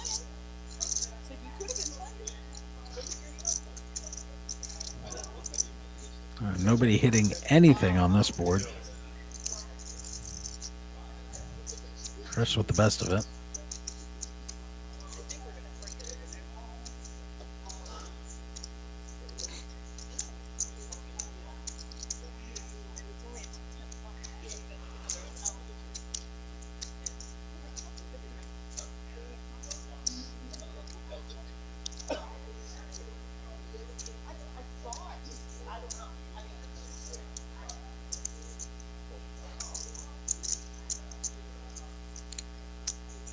I wonder if it's Gator's mic on the rail there. That's the issue. Not real sure, but like I said, they are working on it right now. Let's have some fun. Yeah, Eric let me know they lost the mic. They'll find it soon. What do you say, Gator? What do you say? There we go. Oh, very nice. And we've reached the part of multi-straddles, it looks like. 1, 3, 6, 12, Oh, yeah. 18. is that right? It looks that way, yeah. Yeah, they're going with 18. So we just reached the quadruple straddle level of a string game. That escalated quickly. Yeah. Reminds me of Anchorman. Chris gonna raise here. Oh, Gator. Oh, Gator picking up a real hand on the button. What a time to start the quadruple straddle. No one's going to believe it. Yeah, he's in there saying that's a button raise, that's a button raise, pointing at the button, joking around with the table. Can't hear him, but that's exactly what he's saying. They had to cut the table mics to get rid of that buzz, unfortunately. Will Mac wake up with aces? Oh, Crissy has tens. Oh no. Crissy, yeah. And oh no. Yep, she wants to see a flop. Yeah, I don't blame her. I mean, it looks like a steal on the button in a quadruple straddle pot. That's what I'm saying. Yeah, it's what a time. Bad time to pick up the tens. And Chris with the Jack 9 suited here, trying to flop gin. See if anyone gets themselves in trouble, or if there's an ace on the flop and no action. There's a 10. Oh, the Jack 9. Jack 9 makes a straight. A hand. And a set of tens and a set of kings. Holy moly. We got rid of the buzz just in time, ladies and gentlemen. There's a bet there. It checks around to Gator, who's going to go ahead and continue with his 120. You guys at Fort Worth have to clip this and share this hand. This is going to be one for the reels. Yeah, there's not a better flop you could have asked for with these three hands. Everybody has a monster. Oh my Lord. And I think Crissy's going to make the move immediately. That looks like, what, 400? I mean, can you blame her? Like, you don't want the straights to come in. No, that's exactly what she needs to do. Oh no. Yeah. And she's in third place with a set of tens. And does Chris just give them ace jack here? Does he just give somebody ace jack? That's so sick. Does he just say, okay, I'll let this Jack 9 go and just... I mean, he's been playing pretty slick. He's thinking about it, but Did he just rip it? Did he just rip it in? No, He's he like, said you call. got it, you got it. Oh, And he now, made that. No, he did. He did. Like I said, his body language Yeah. set all in. And then Gator's like, oh my gosh. Gator's how like, much what the do you hell is have? going on? I got top set. Yeah, I've been patient and waited for a hand, and here it is, and this is what's going on. Yeah, he's going to call, and of course, this is what we've been waiting for. does Crissy save $500 here? Are they She's going to already run it ripped. 12 times? I mean, if she puts them both on Ace Jack, her tens are in not terrible shape, you know. No, you've got you're looking for a king or a queen, but Yeah. is she going to fold it? Oh, she's gonna get it. She's gonna get away from it. Oh, She's yeah, getting she away did. from it. I Good don't lay hate it. down, I Crissy. don't hate it. She's worked hard today for that chip stack. Wow. Okay, so Gator, pretty rough shape, especially with two other tens being gone. Yeah. Needing a 6 queen king or the Wow. last 10. Absolutely sick. Yep. And the dealer is dropping them down like they're running it more than once, or no? I think that was it. Gator turned that hand over pretty frustratingly, so I think that was it. Yeah, he waited all night. Yeah, that little shake of discussion. The discussion. He's like, what are you doing in there with Jack 9 after all the pre-flop raising? Yeah, Frustration. His play has been on point all evening just to get an extreme cooler there. Oh, that's he has that look on his face that I have every time I play PLO against these guys in Austin. He has that like, what the hell is going on? What were you thinking? Yeah, tough hand there for Gator and Crissy. Crissy lost $500 that hand. You know, Gator is absolutely shook. He's so frustrated right now. If he rebuys, I'm telling you, the tilt. I mean, it's all over his face. No, and, that you know, you got to get up and walk away from the table just for a second. Just clear your head. Yeah, no, he's going back in. He wants revenge. Yeah, and you know that's he played it literally perfectly. Didn't get out of line. Didn't do anything weird. Didn't just a brutal cooler. Yeah, and like I said, Crissy lost 500 in that hand too. Went set mining with the tens and got there, and then let out just like she's supposed to. Yeah, to try to get him off that straight draw, and then had the ability to lay it down and save herself $500 more that she had left in her stack, drawing to basically a 10, I guess. Yeah, that's exactly. Or to a chop if it goes runner straight. Yeah, so that was about the worst flop for all three of them, except for the Jack 9. But absolutely gross. And the host saying it'll be hard for him to recover 1,000 in the next 30 minutes. His first Poker House live stream loss. Yeah, but he's very capable. He is very capable. So. I think the host put the mush on him. He jinxed him, saying earlier, "Oh, you know, he's won 12 sessions. He's up 7 figures." Gator, you need to get him for that one. I'm in Midland. It wasn't me. Like, here's the thing. If I win a hand, it was all skill. If I lose a hand, it was the dealer's fault. There you go. Arthur in the chat saying that's tough. Kudos to Crissy folding that for sure. Great fold. Yeah, you knowing she's behind. You've got to just let that one go. And all right. Well, Gator's got to jump right back on the horse. No slowing down for him. He does not want that there it is. Yeah, record. Right. He's got the aces too. This looks like a tilt raise, and it's not. It really does. What a perfect time to pick up aces. Now will Mac fold kings, so when Gator watches this back, he'll be frustrated that he didn't get paid off. Is he going to have anybody look him up? Chris just got a load of money from him. Is he going to feel generous, try to give some back? Or Chris just beat him with Jack 9 suited. Why wouldn't he beat him with King 9 suited? No. Gator, don't show it, Gator. Oh, he's going to show it and let him know. He's like, how do I not get it? He's even more tilted now because he's like, how do I not get action? He's like, you guys have been calling everything all night. Now you're folding. What the hell is going on? Woof. Yeah, that's what a perfect setup. Secret events. You just lose a monster to a ridiculous cooler. Oh, somebody get steam raise for the pocket aces. Oh my God! Somebody get Gator a whiskey, please. Yeah, it's brutal. Buy that man a massage. Well, that puts Chris as the big winner so far. Up 1.4K, the only one up 4 figures. Yeah, Gator down 900 now. The shift has happened Yeah. as we approach almost 3 hours on this stream.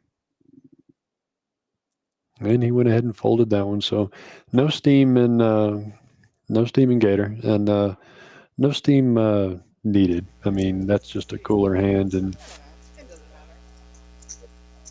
Mike Tanya's still saying he drinks ultras. Well, I'm telling you, if he keeps running like this, he's going to start drinking whiskey. yeah, I have no shot at getting even. we got our table audio back. So let's see. Hopefully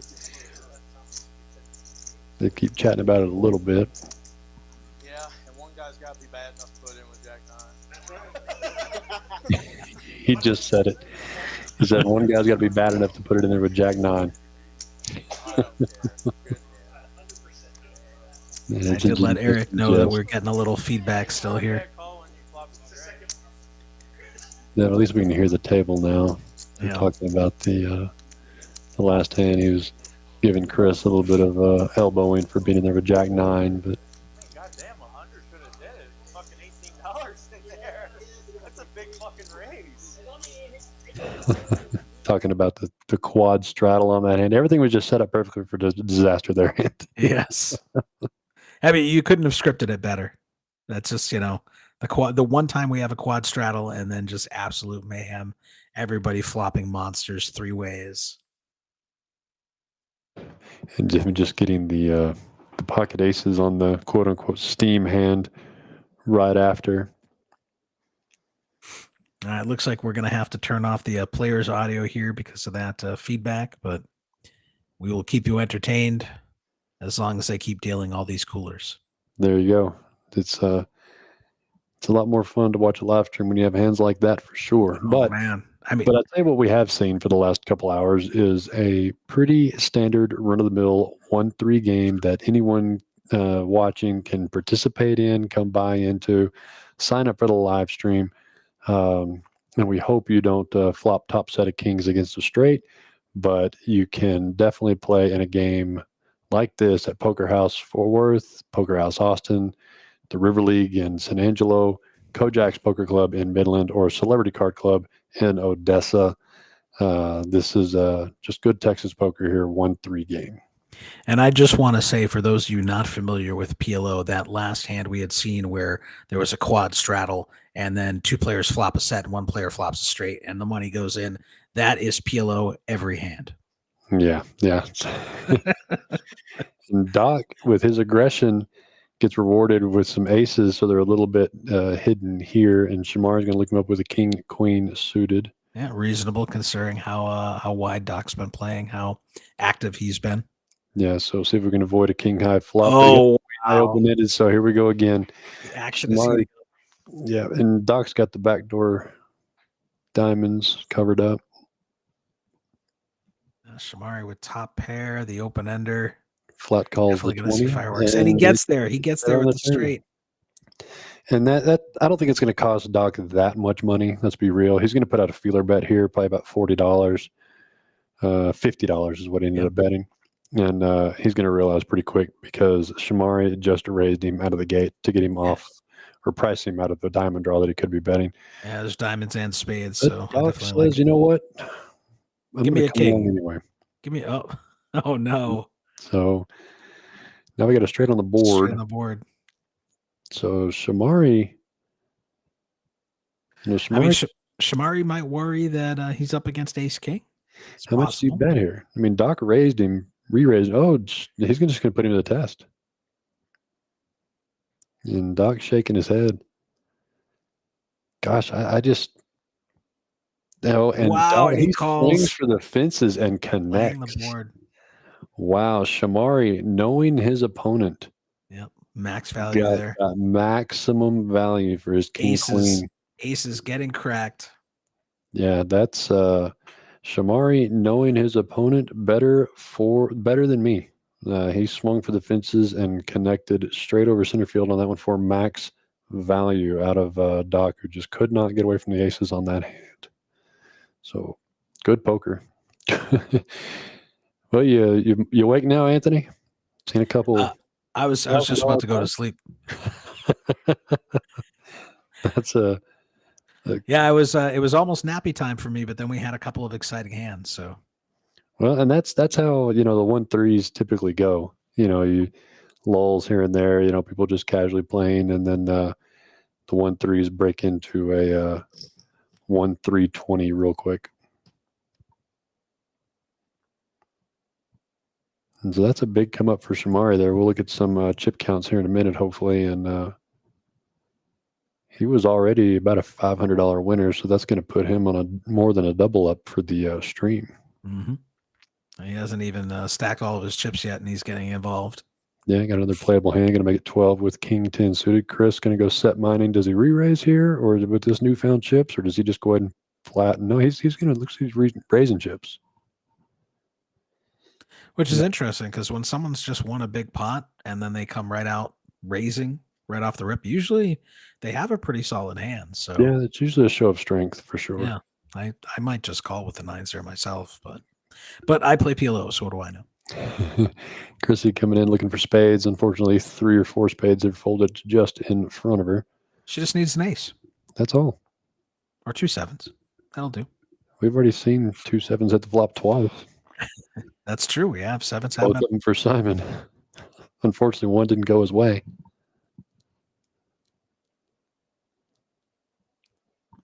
All right, we're going 3 ways in a double raised pot.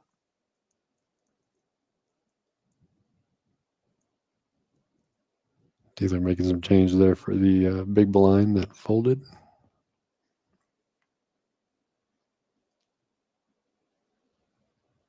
And the set of 9s comes in. Yep, and fairly safe board here. And Shomari hits top pair. Yeah, luckily for the set of 9s, we have a top pair in the mix. And he's going to go ahead and lead it out here since he was the one that initially did the raising. But he's going to bet into Chris. And surely, you think Chris just flats here? He might flat. I mean, there's some straight potential that you got to worry about. But I think given that Shomari was the initial raiser, yeah, I like just a smooth call here. Make your hand look like overpair or something. Crissy does not like folding. And she's going to come along, try to pick up a spade on the turn or hit an ace. Yeah. Or an 8 or something. Some kind of backdoor equity. Oh, no, he makes kings and 10s. No. Chris chose the right seat and the right game to play in tonight, ladies and gentlemen, barring any bad rivers. The problem here is the queen jack does come in, so you can't be thrilled about that against 2 opponents, but he's going to take the stab. He's definitely going to get actions from Shomari, and Shamari's going to need a king or a 10 on that river. Yeah, he bet 125, almost a pot size bet. And Shomari definitely has to be concerned with queen jack here, for sure. Yep. But I mean, at the same time, Chris re-raised him pre-flop, so it's doubtful he's going to have queen jack there. That is true. You can put him on a set. And now that's going to kill any of the action for neither player are happy with that.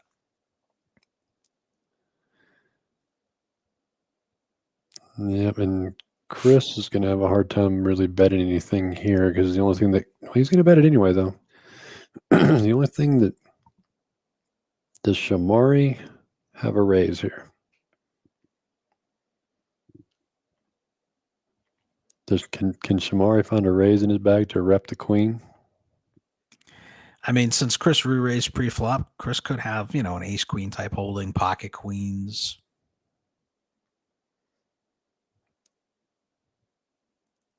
I think he's just gonna call here. I don't even know if he's gonna call. Like I said, he got those. He's 500 up and kind of, I don't want to say locked it up, but he definitely made a pretty good fold earlier to secure the chips he had worked for, and he may do the same thing again here. But it's hard to fold 200. Getting 2-1 on a call. You're just gifting your opponent a queen every time. An opponent that re-raised you pre-flop, like you said. Yep. So ace queen, would ace queen re-raise him there? Not very often. Not with Chris's play style that we've seen. So you could just give him, pocket queens at best. So he man, I don't know. Brett Bots, trust me, you want to scroll back a few hands because it was a hand for the ages. You'll want to see it. It was Chris who stacked him, but it was just a quadruple straddled hand, and then 3 players flopped absolute monsters. Yep, it was definitely a hand we will see on the Facebook clipped later, I'm sure. Shomari makes a good laydown here. I mean, it's very disciplined. He shows a 9, so I don't think that 9 hurts Shomari's feelings there, because I mean, you got to put him on a set of 9s there. I mean, nothing else makes sense. So Chris re-raised him pre-flop, so like, what else makes sense besides pair of 9s? Yeah, Is he doing it with ace 9, queen 9? I doubt it. Yeah. So I think Shomari said, you know what, you think you were needling me, but you just showed me everything I needed. Right, exactly. Yeah. So, I mean, if Shomari was good enough to lay down his 2 pair there, he knows he knows he's got pocket 9s there. Yeah. He knows he got lucky that Jack game on the river. It saved him money. Yeah, he was behind from the moment go.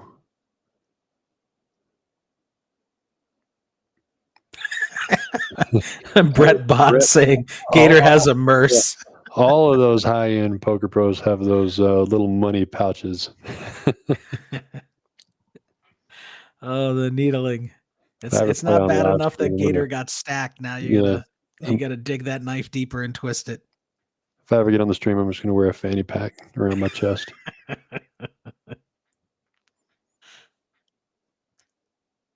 Oh my God, that's what we need to sell. We need to sell Poker House Merces.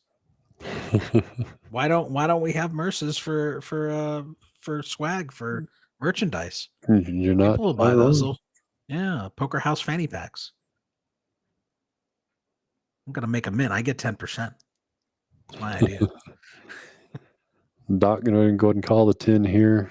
David raising with a 10-7 suited. He's been quiet for a little bit, trying to mix it up here. Gonna pick up gut shot. Doc with the front door flush draw, and Mac middle pair.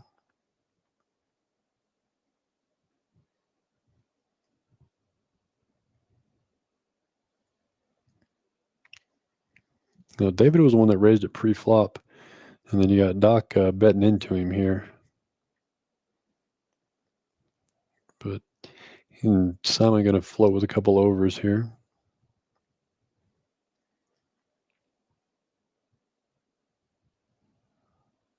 All right, I'm just letting Smokey know Poker House branded fanny packs and backpacks. Make it happen. Now the backpacks, that's too good. Fanny packs, and that's it. I'm telling you, with the Poker House logo on them, oh man, they look sweet. Get people walking around the World Series of Poker wearing those.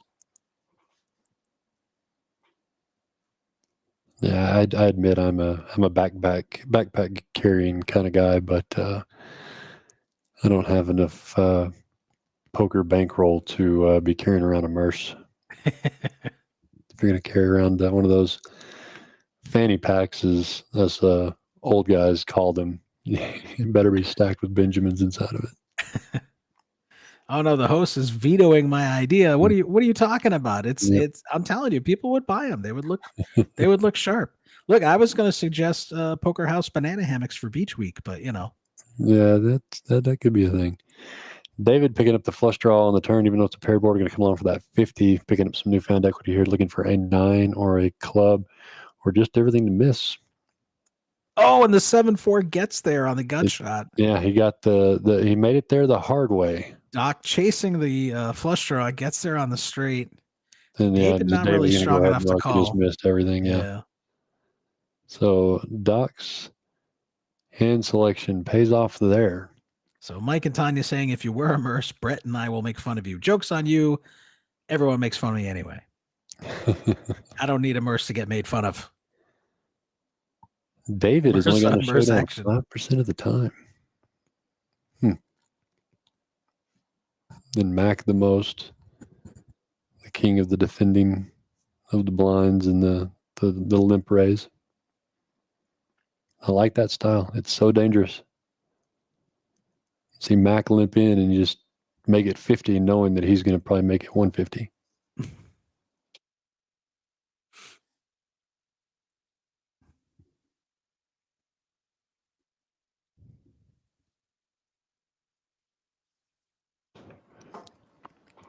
Gator's going to Can- find pocket fours and play it.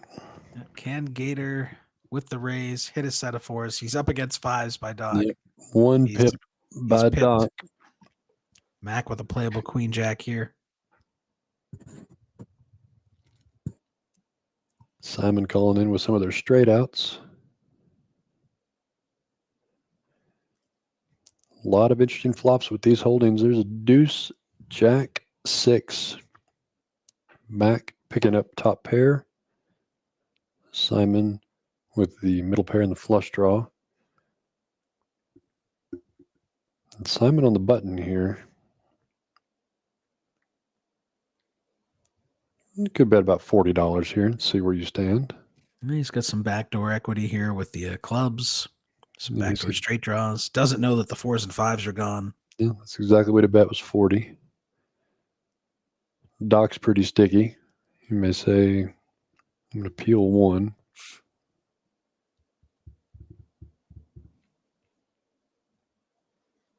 No, did he raise it? Yeah, he raised it to 80. Good fold by Mac, even though it technically wasn't a good fold. It was still a good fold. You're up against King Jack, Ace Jack a lot of the times there. Simon not going to be pushed around.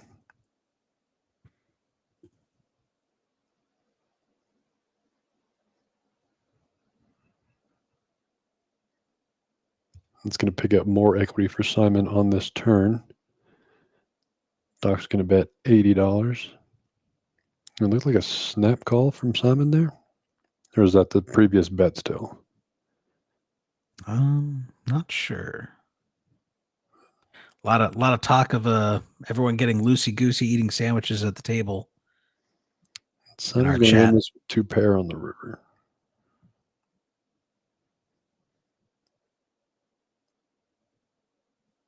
But Doc's the one that bet it. Nope, I'm not sure what's going on. They're fixing some graphics here, it looks like.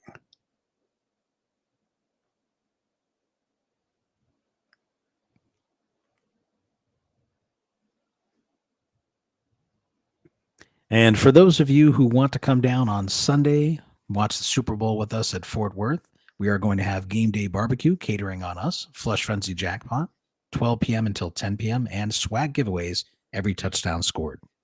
And if you wear your team jersey, we're going to give you an hour of free play.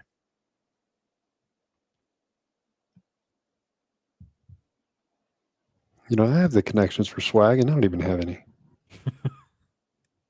I do have a Poker House hoodie, and I love it. It's very comfortable, very, very just, I love the logo. It's just so bold. It's really out there. I've got one of the black hoodies. We only had the black and white ones when we first opened up. So we've got red ones now. I've got to get one of those.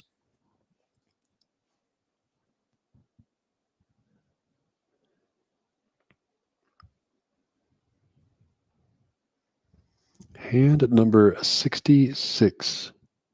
Here in this $1,000 max buy-in game at Poker House Fort Worth, located in Burleson, Texas, just outside Fort Worth on the south of the city there. And my name is Reese, and I am located in Midland at Kojak's Poker Club.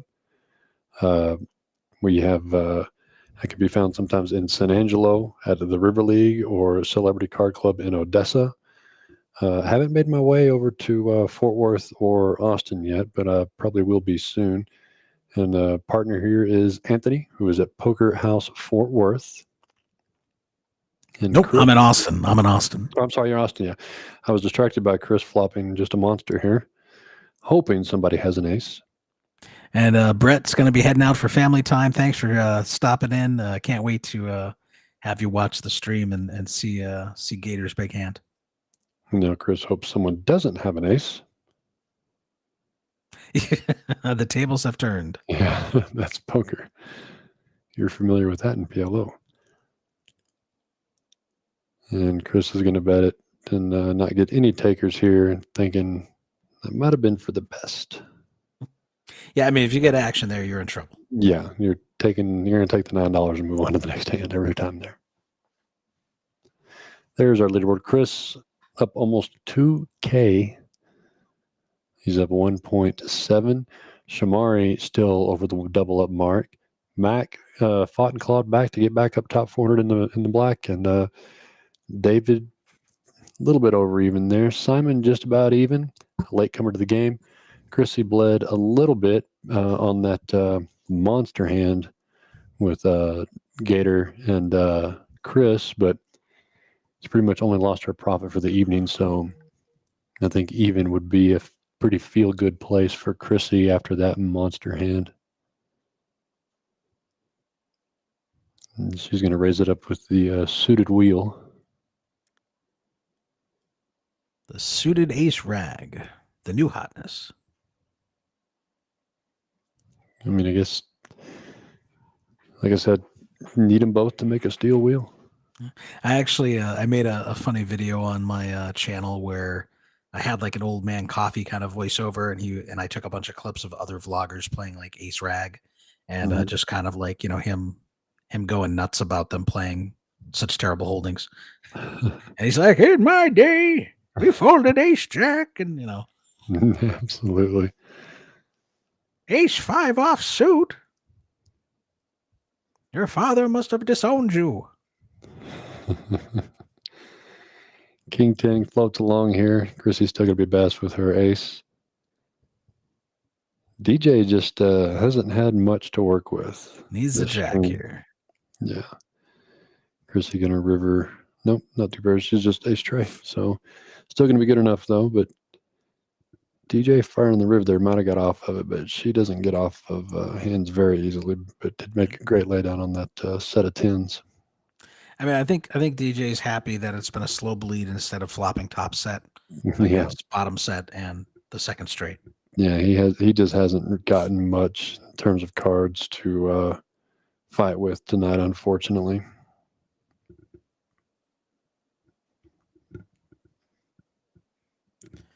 But props to Gator. He's still got all the chips he rebought with. He wasn't steaming at all. Well, he did pick up aces the very next hand. Yeah, and got no action, which should have sent him way over the edge. Brett is going to needle the hell out of Gator when he sees him. Oh, yeah.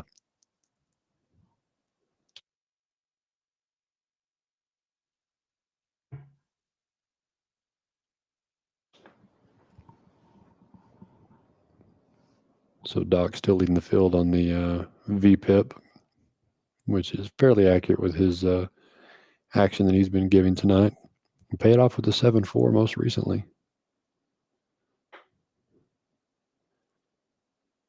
All right, Chris waking up with a real hand here.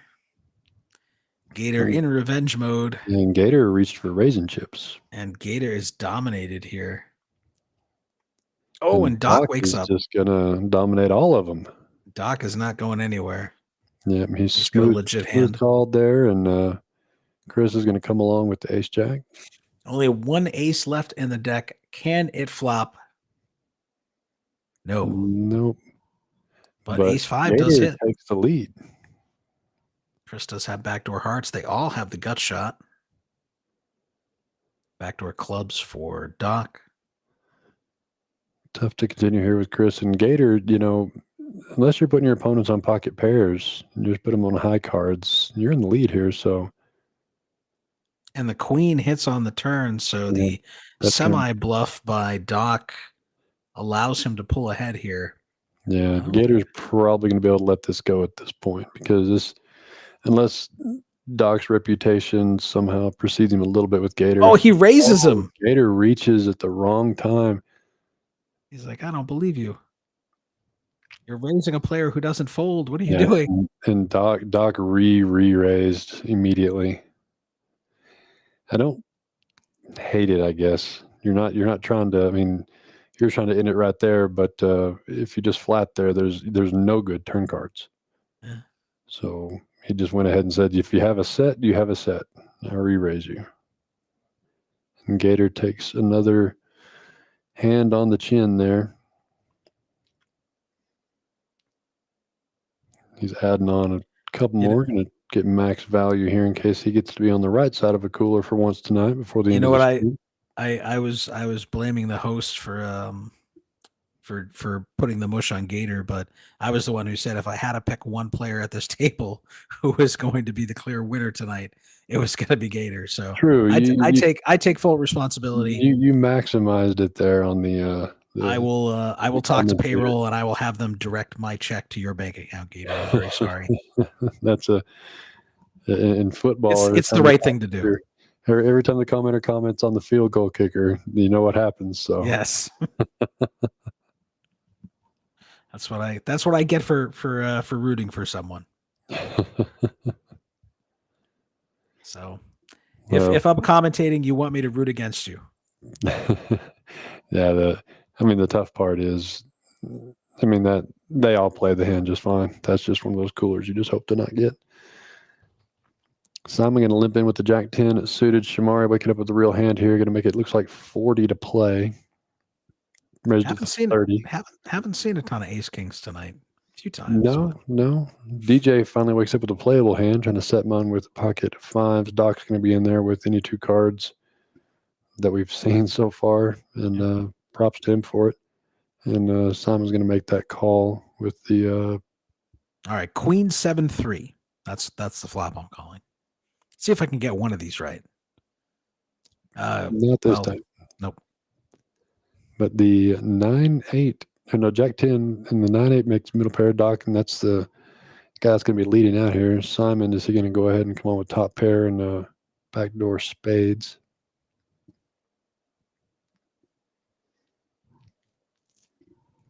Shomari with the complete whiff with ace king.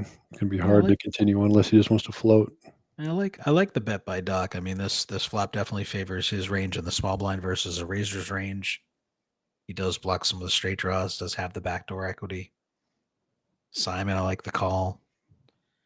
Shomari with two people behind him calling on that board, kind of hard for you to really improve and feel super comfortable. Yeah, you're just floating with ace king and hoping somebody doesn't have ace 10 or ace. Now, DJ called with the fives, which is pretty interesting. Simon turning top two pair. No. Okay, the graphics were wrong.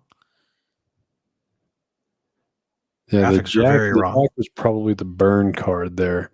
Gotcha. Okay. Sometimes it's done that a couple times tonight. So, but Simon picking up the flush draw and still having top pair of tens here with the jack kicker. Yeah. Doc not slowing down. Yeah, the small bet though.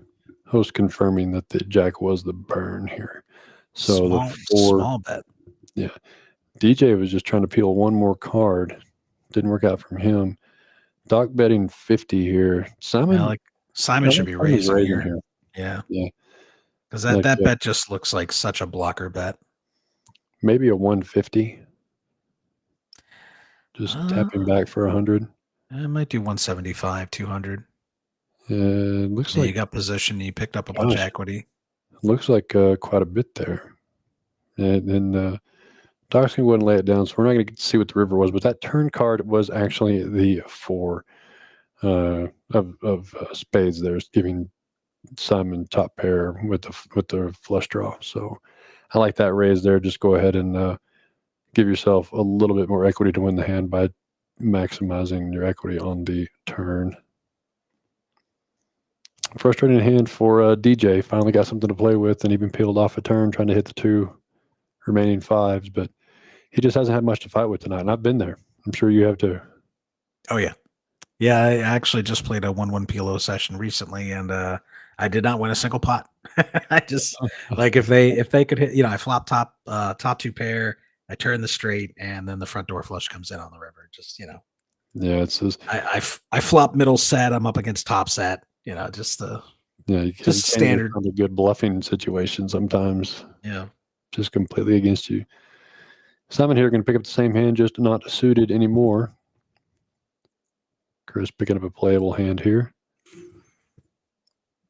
And for those of you who've been with us from the beginning, thank you for sticking around. We are over 3 hours into this 1-3 live stream. Yeah, I don't really know how much time we have left, but it's been a fun stream. It's been a good action stream, and like I said, it's just a typical good 1-3 that you can play at any of our clubs here in the state. You could play on this live stream. You can send a message to the Facebooks of the different clubs, see when we're having our next live stream cash game. Of course, we stream our tournaments a lot as well, so you'll be getting on live streams by getting on final tables of tournaments in Austin, Fort Worth, and Midland. But we will be having more of these cash games.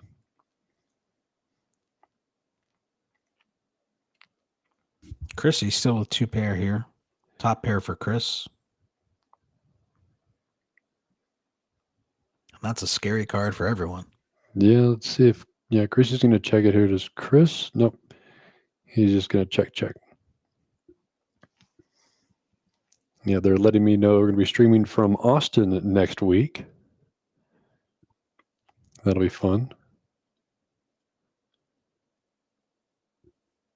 Excited about having live streams down there, Anthony? Oh yeah, for sure. We've been wanting to get that live stream up and running. So looking forward to getting it going, ironing all the kinks before the big grand opening in March. And that grand opening is going to be coinciding with our 200,000 guarantee poker tournament. You can enter in any of the 10 flights we're going to have for $360 in any one of the 5 clubs participating.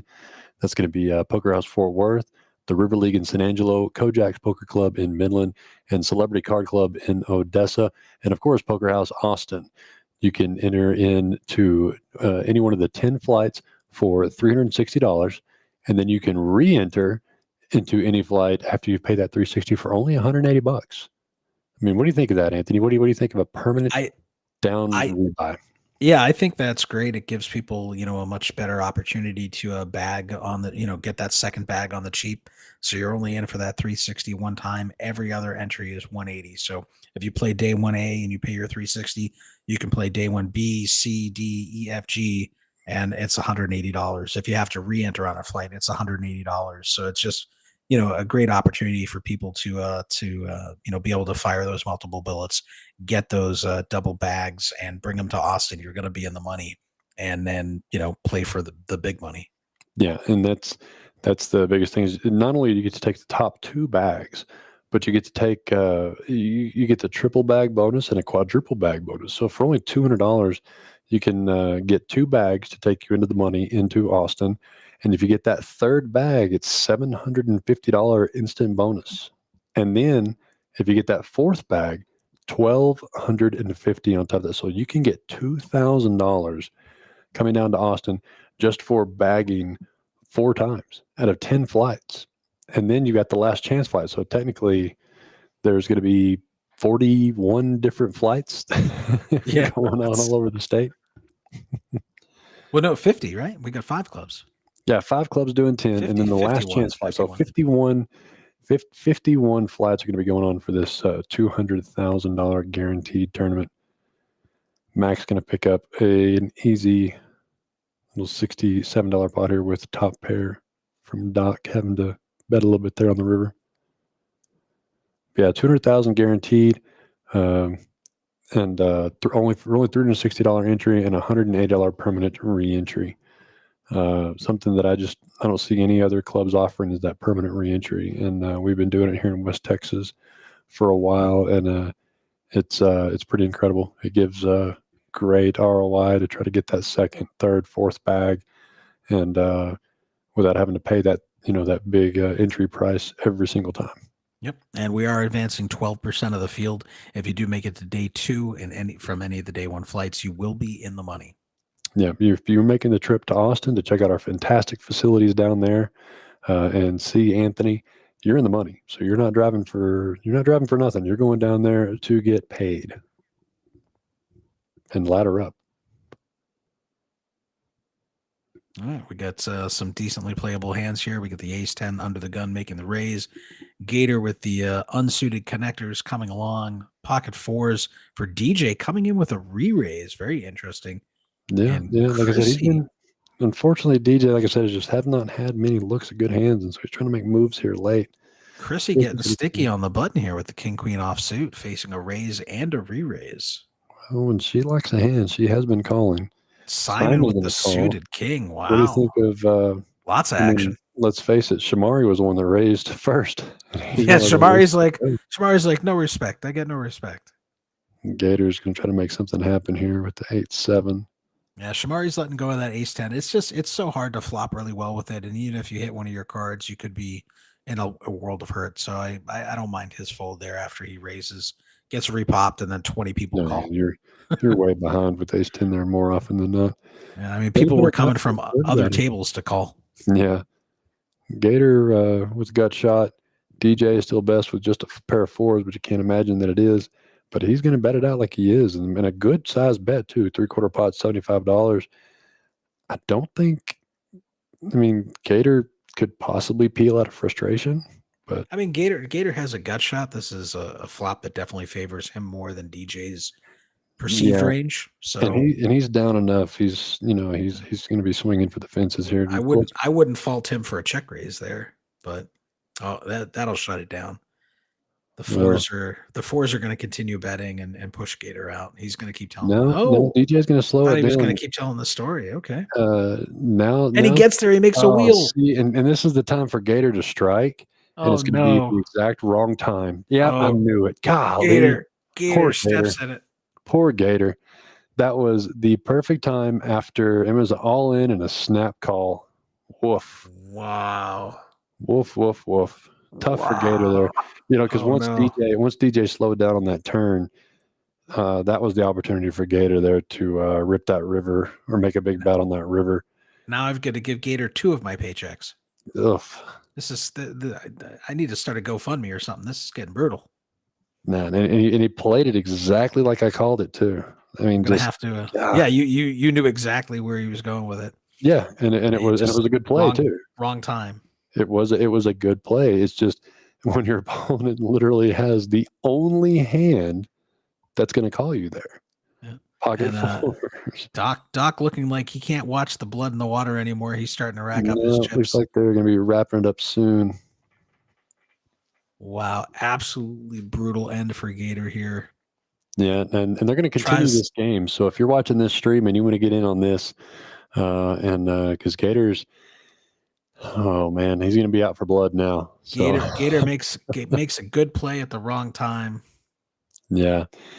But we appreciate everybody tuning in and watching here. Chris with the best of the night, 1.6K. Shomari, easy double up to 2K. Mac ended up $472 up. Simon, a little up north of even. DJ, a little north of even. David, a little north of even. Crissy, down a little bit from that big laydown she had to make.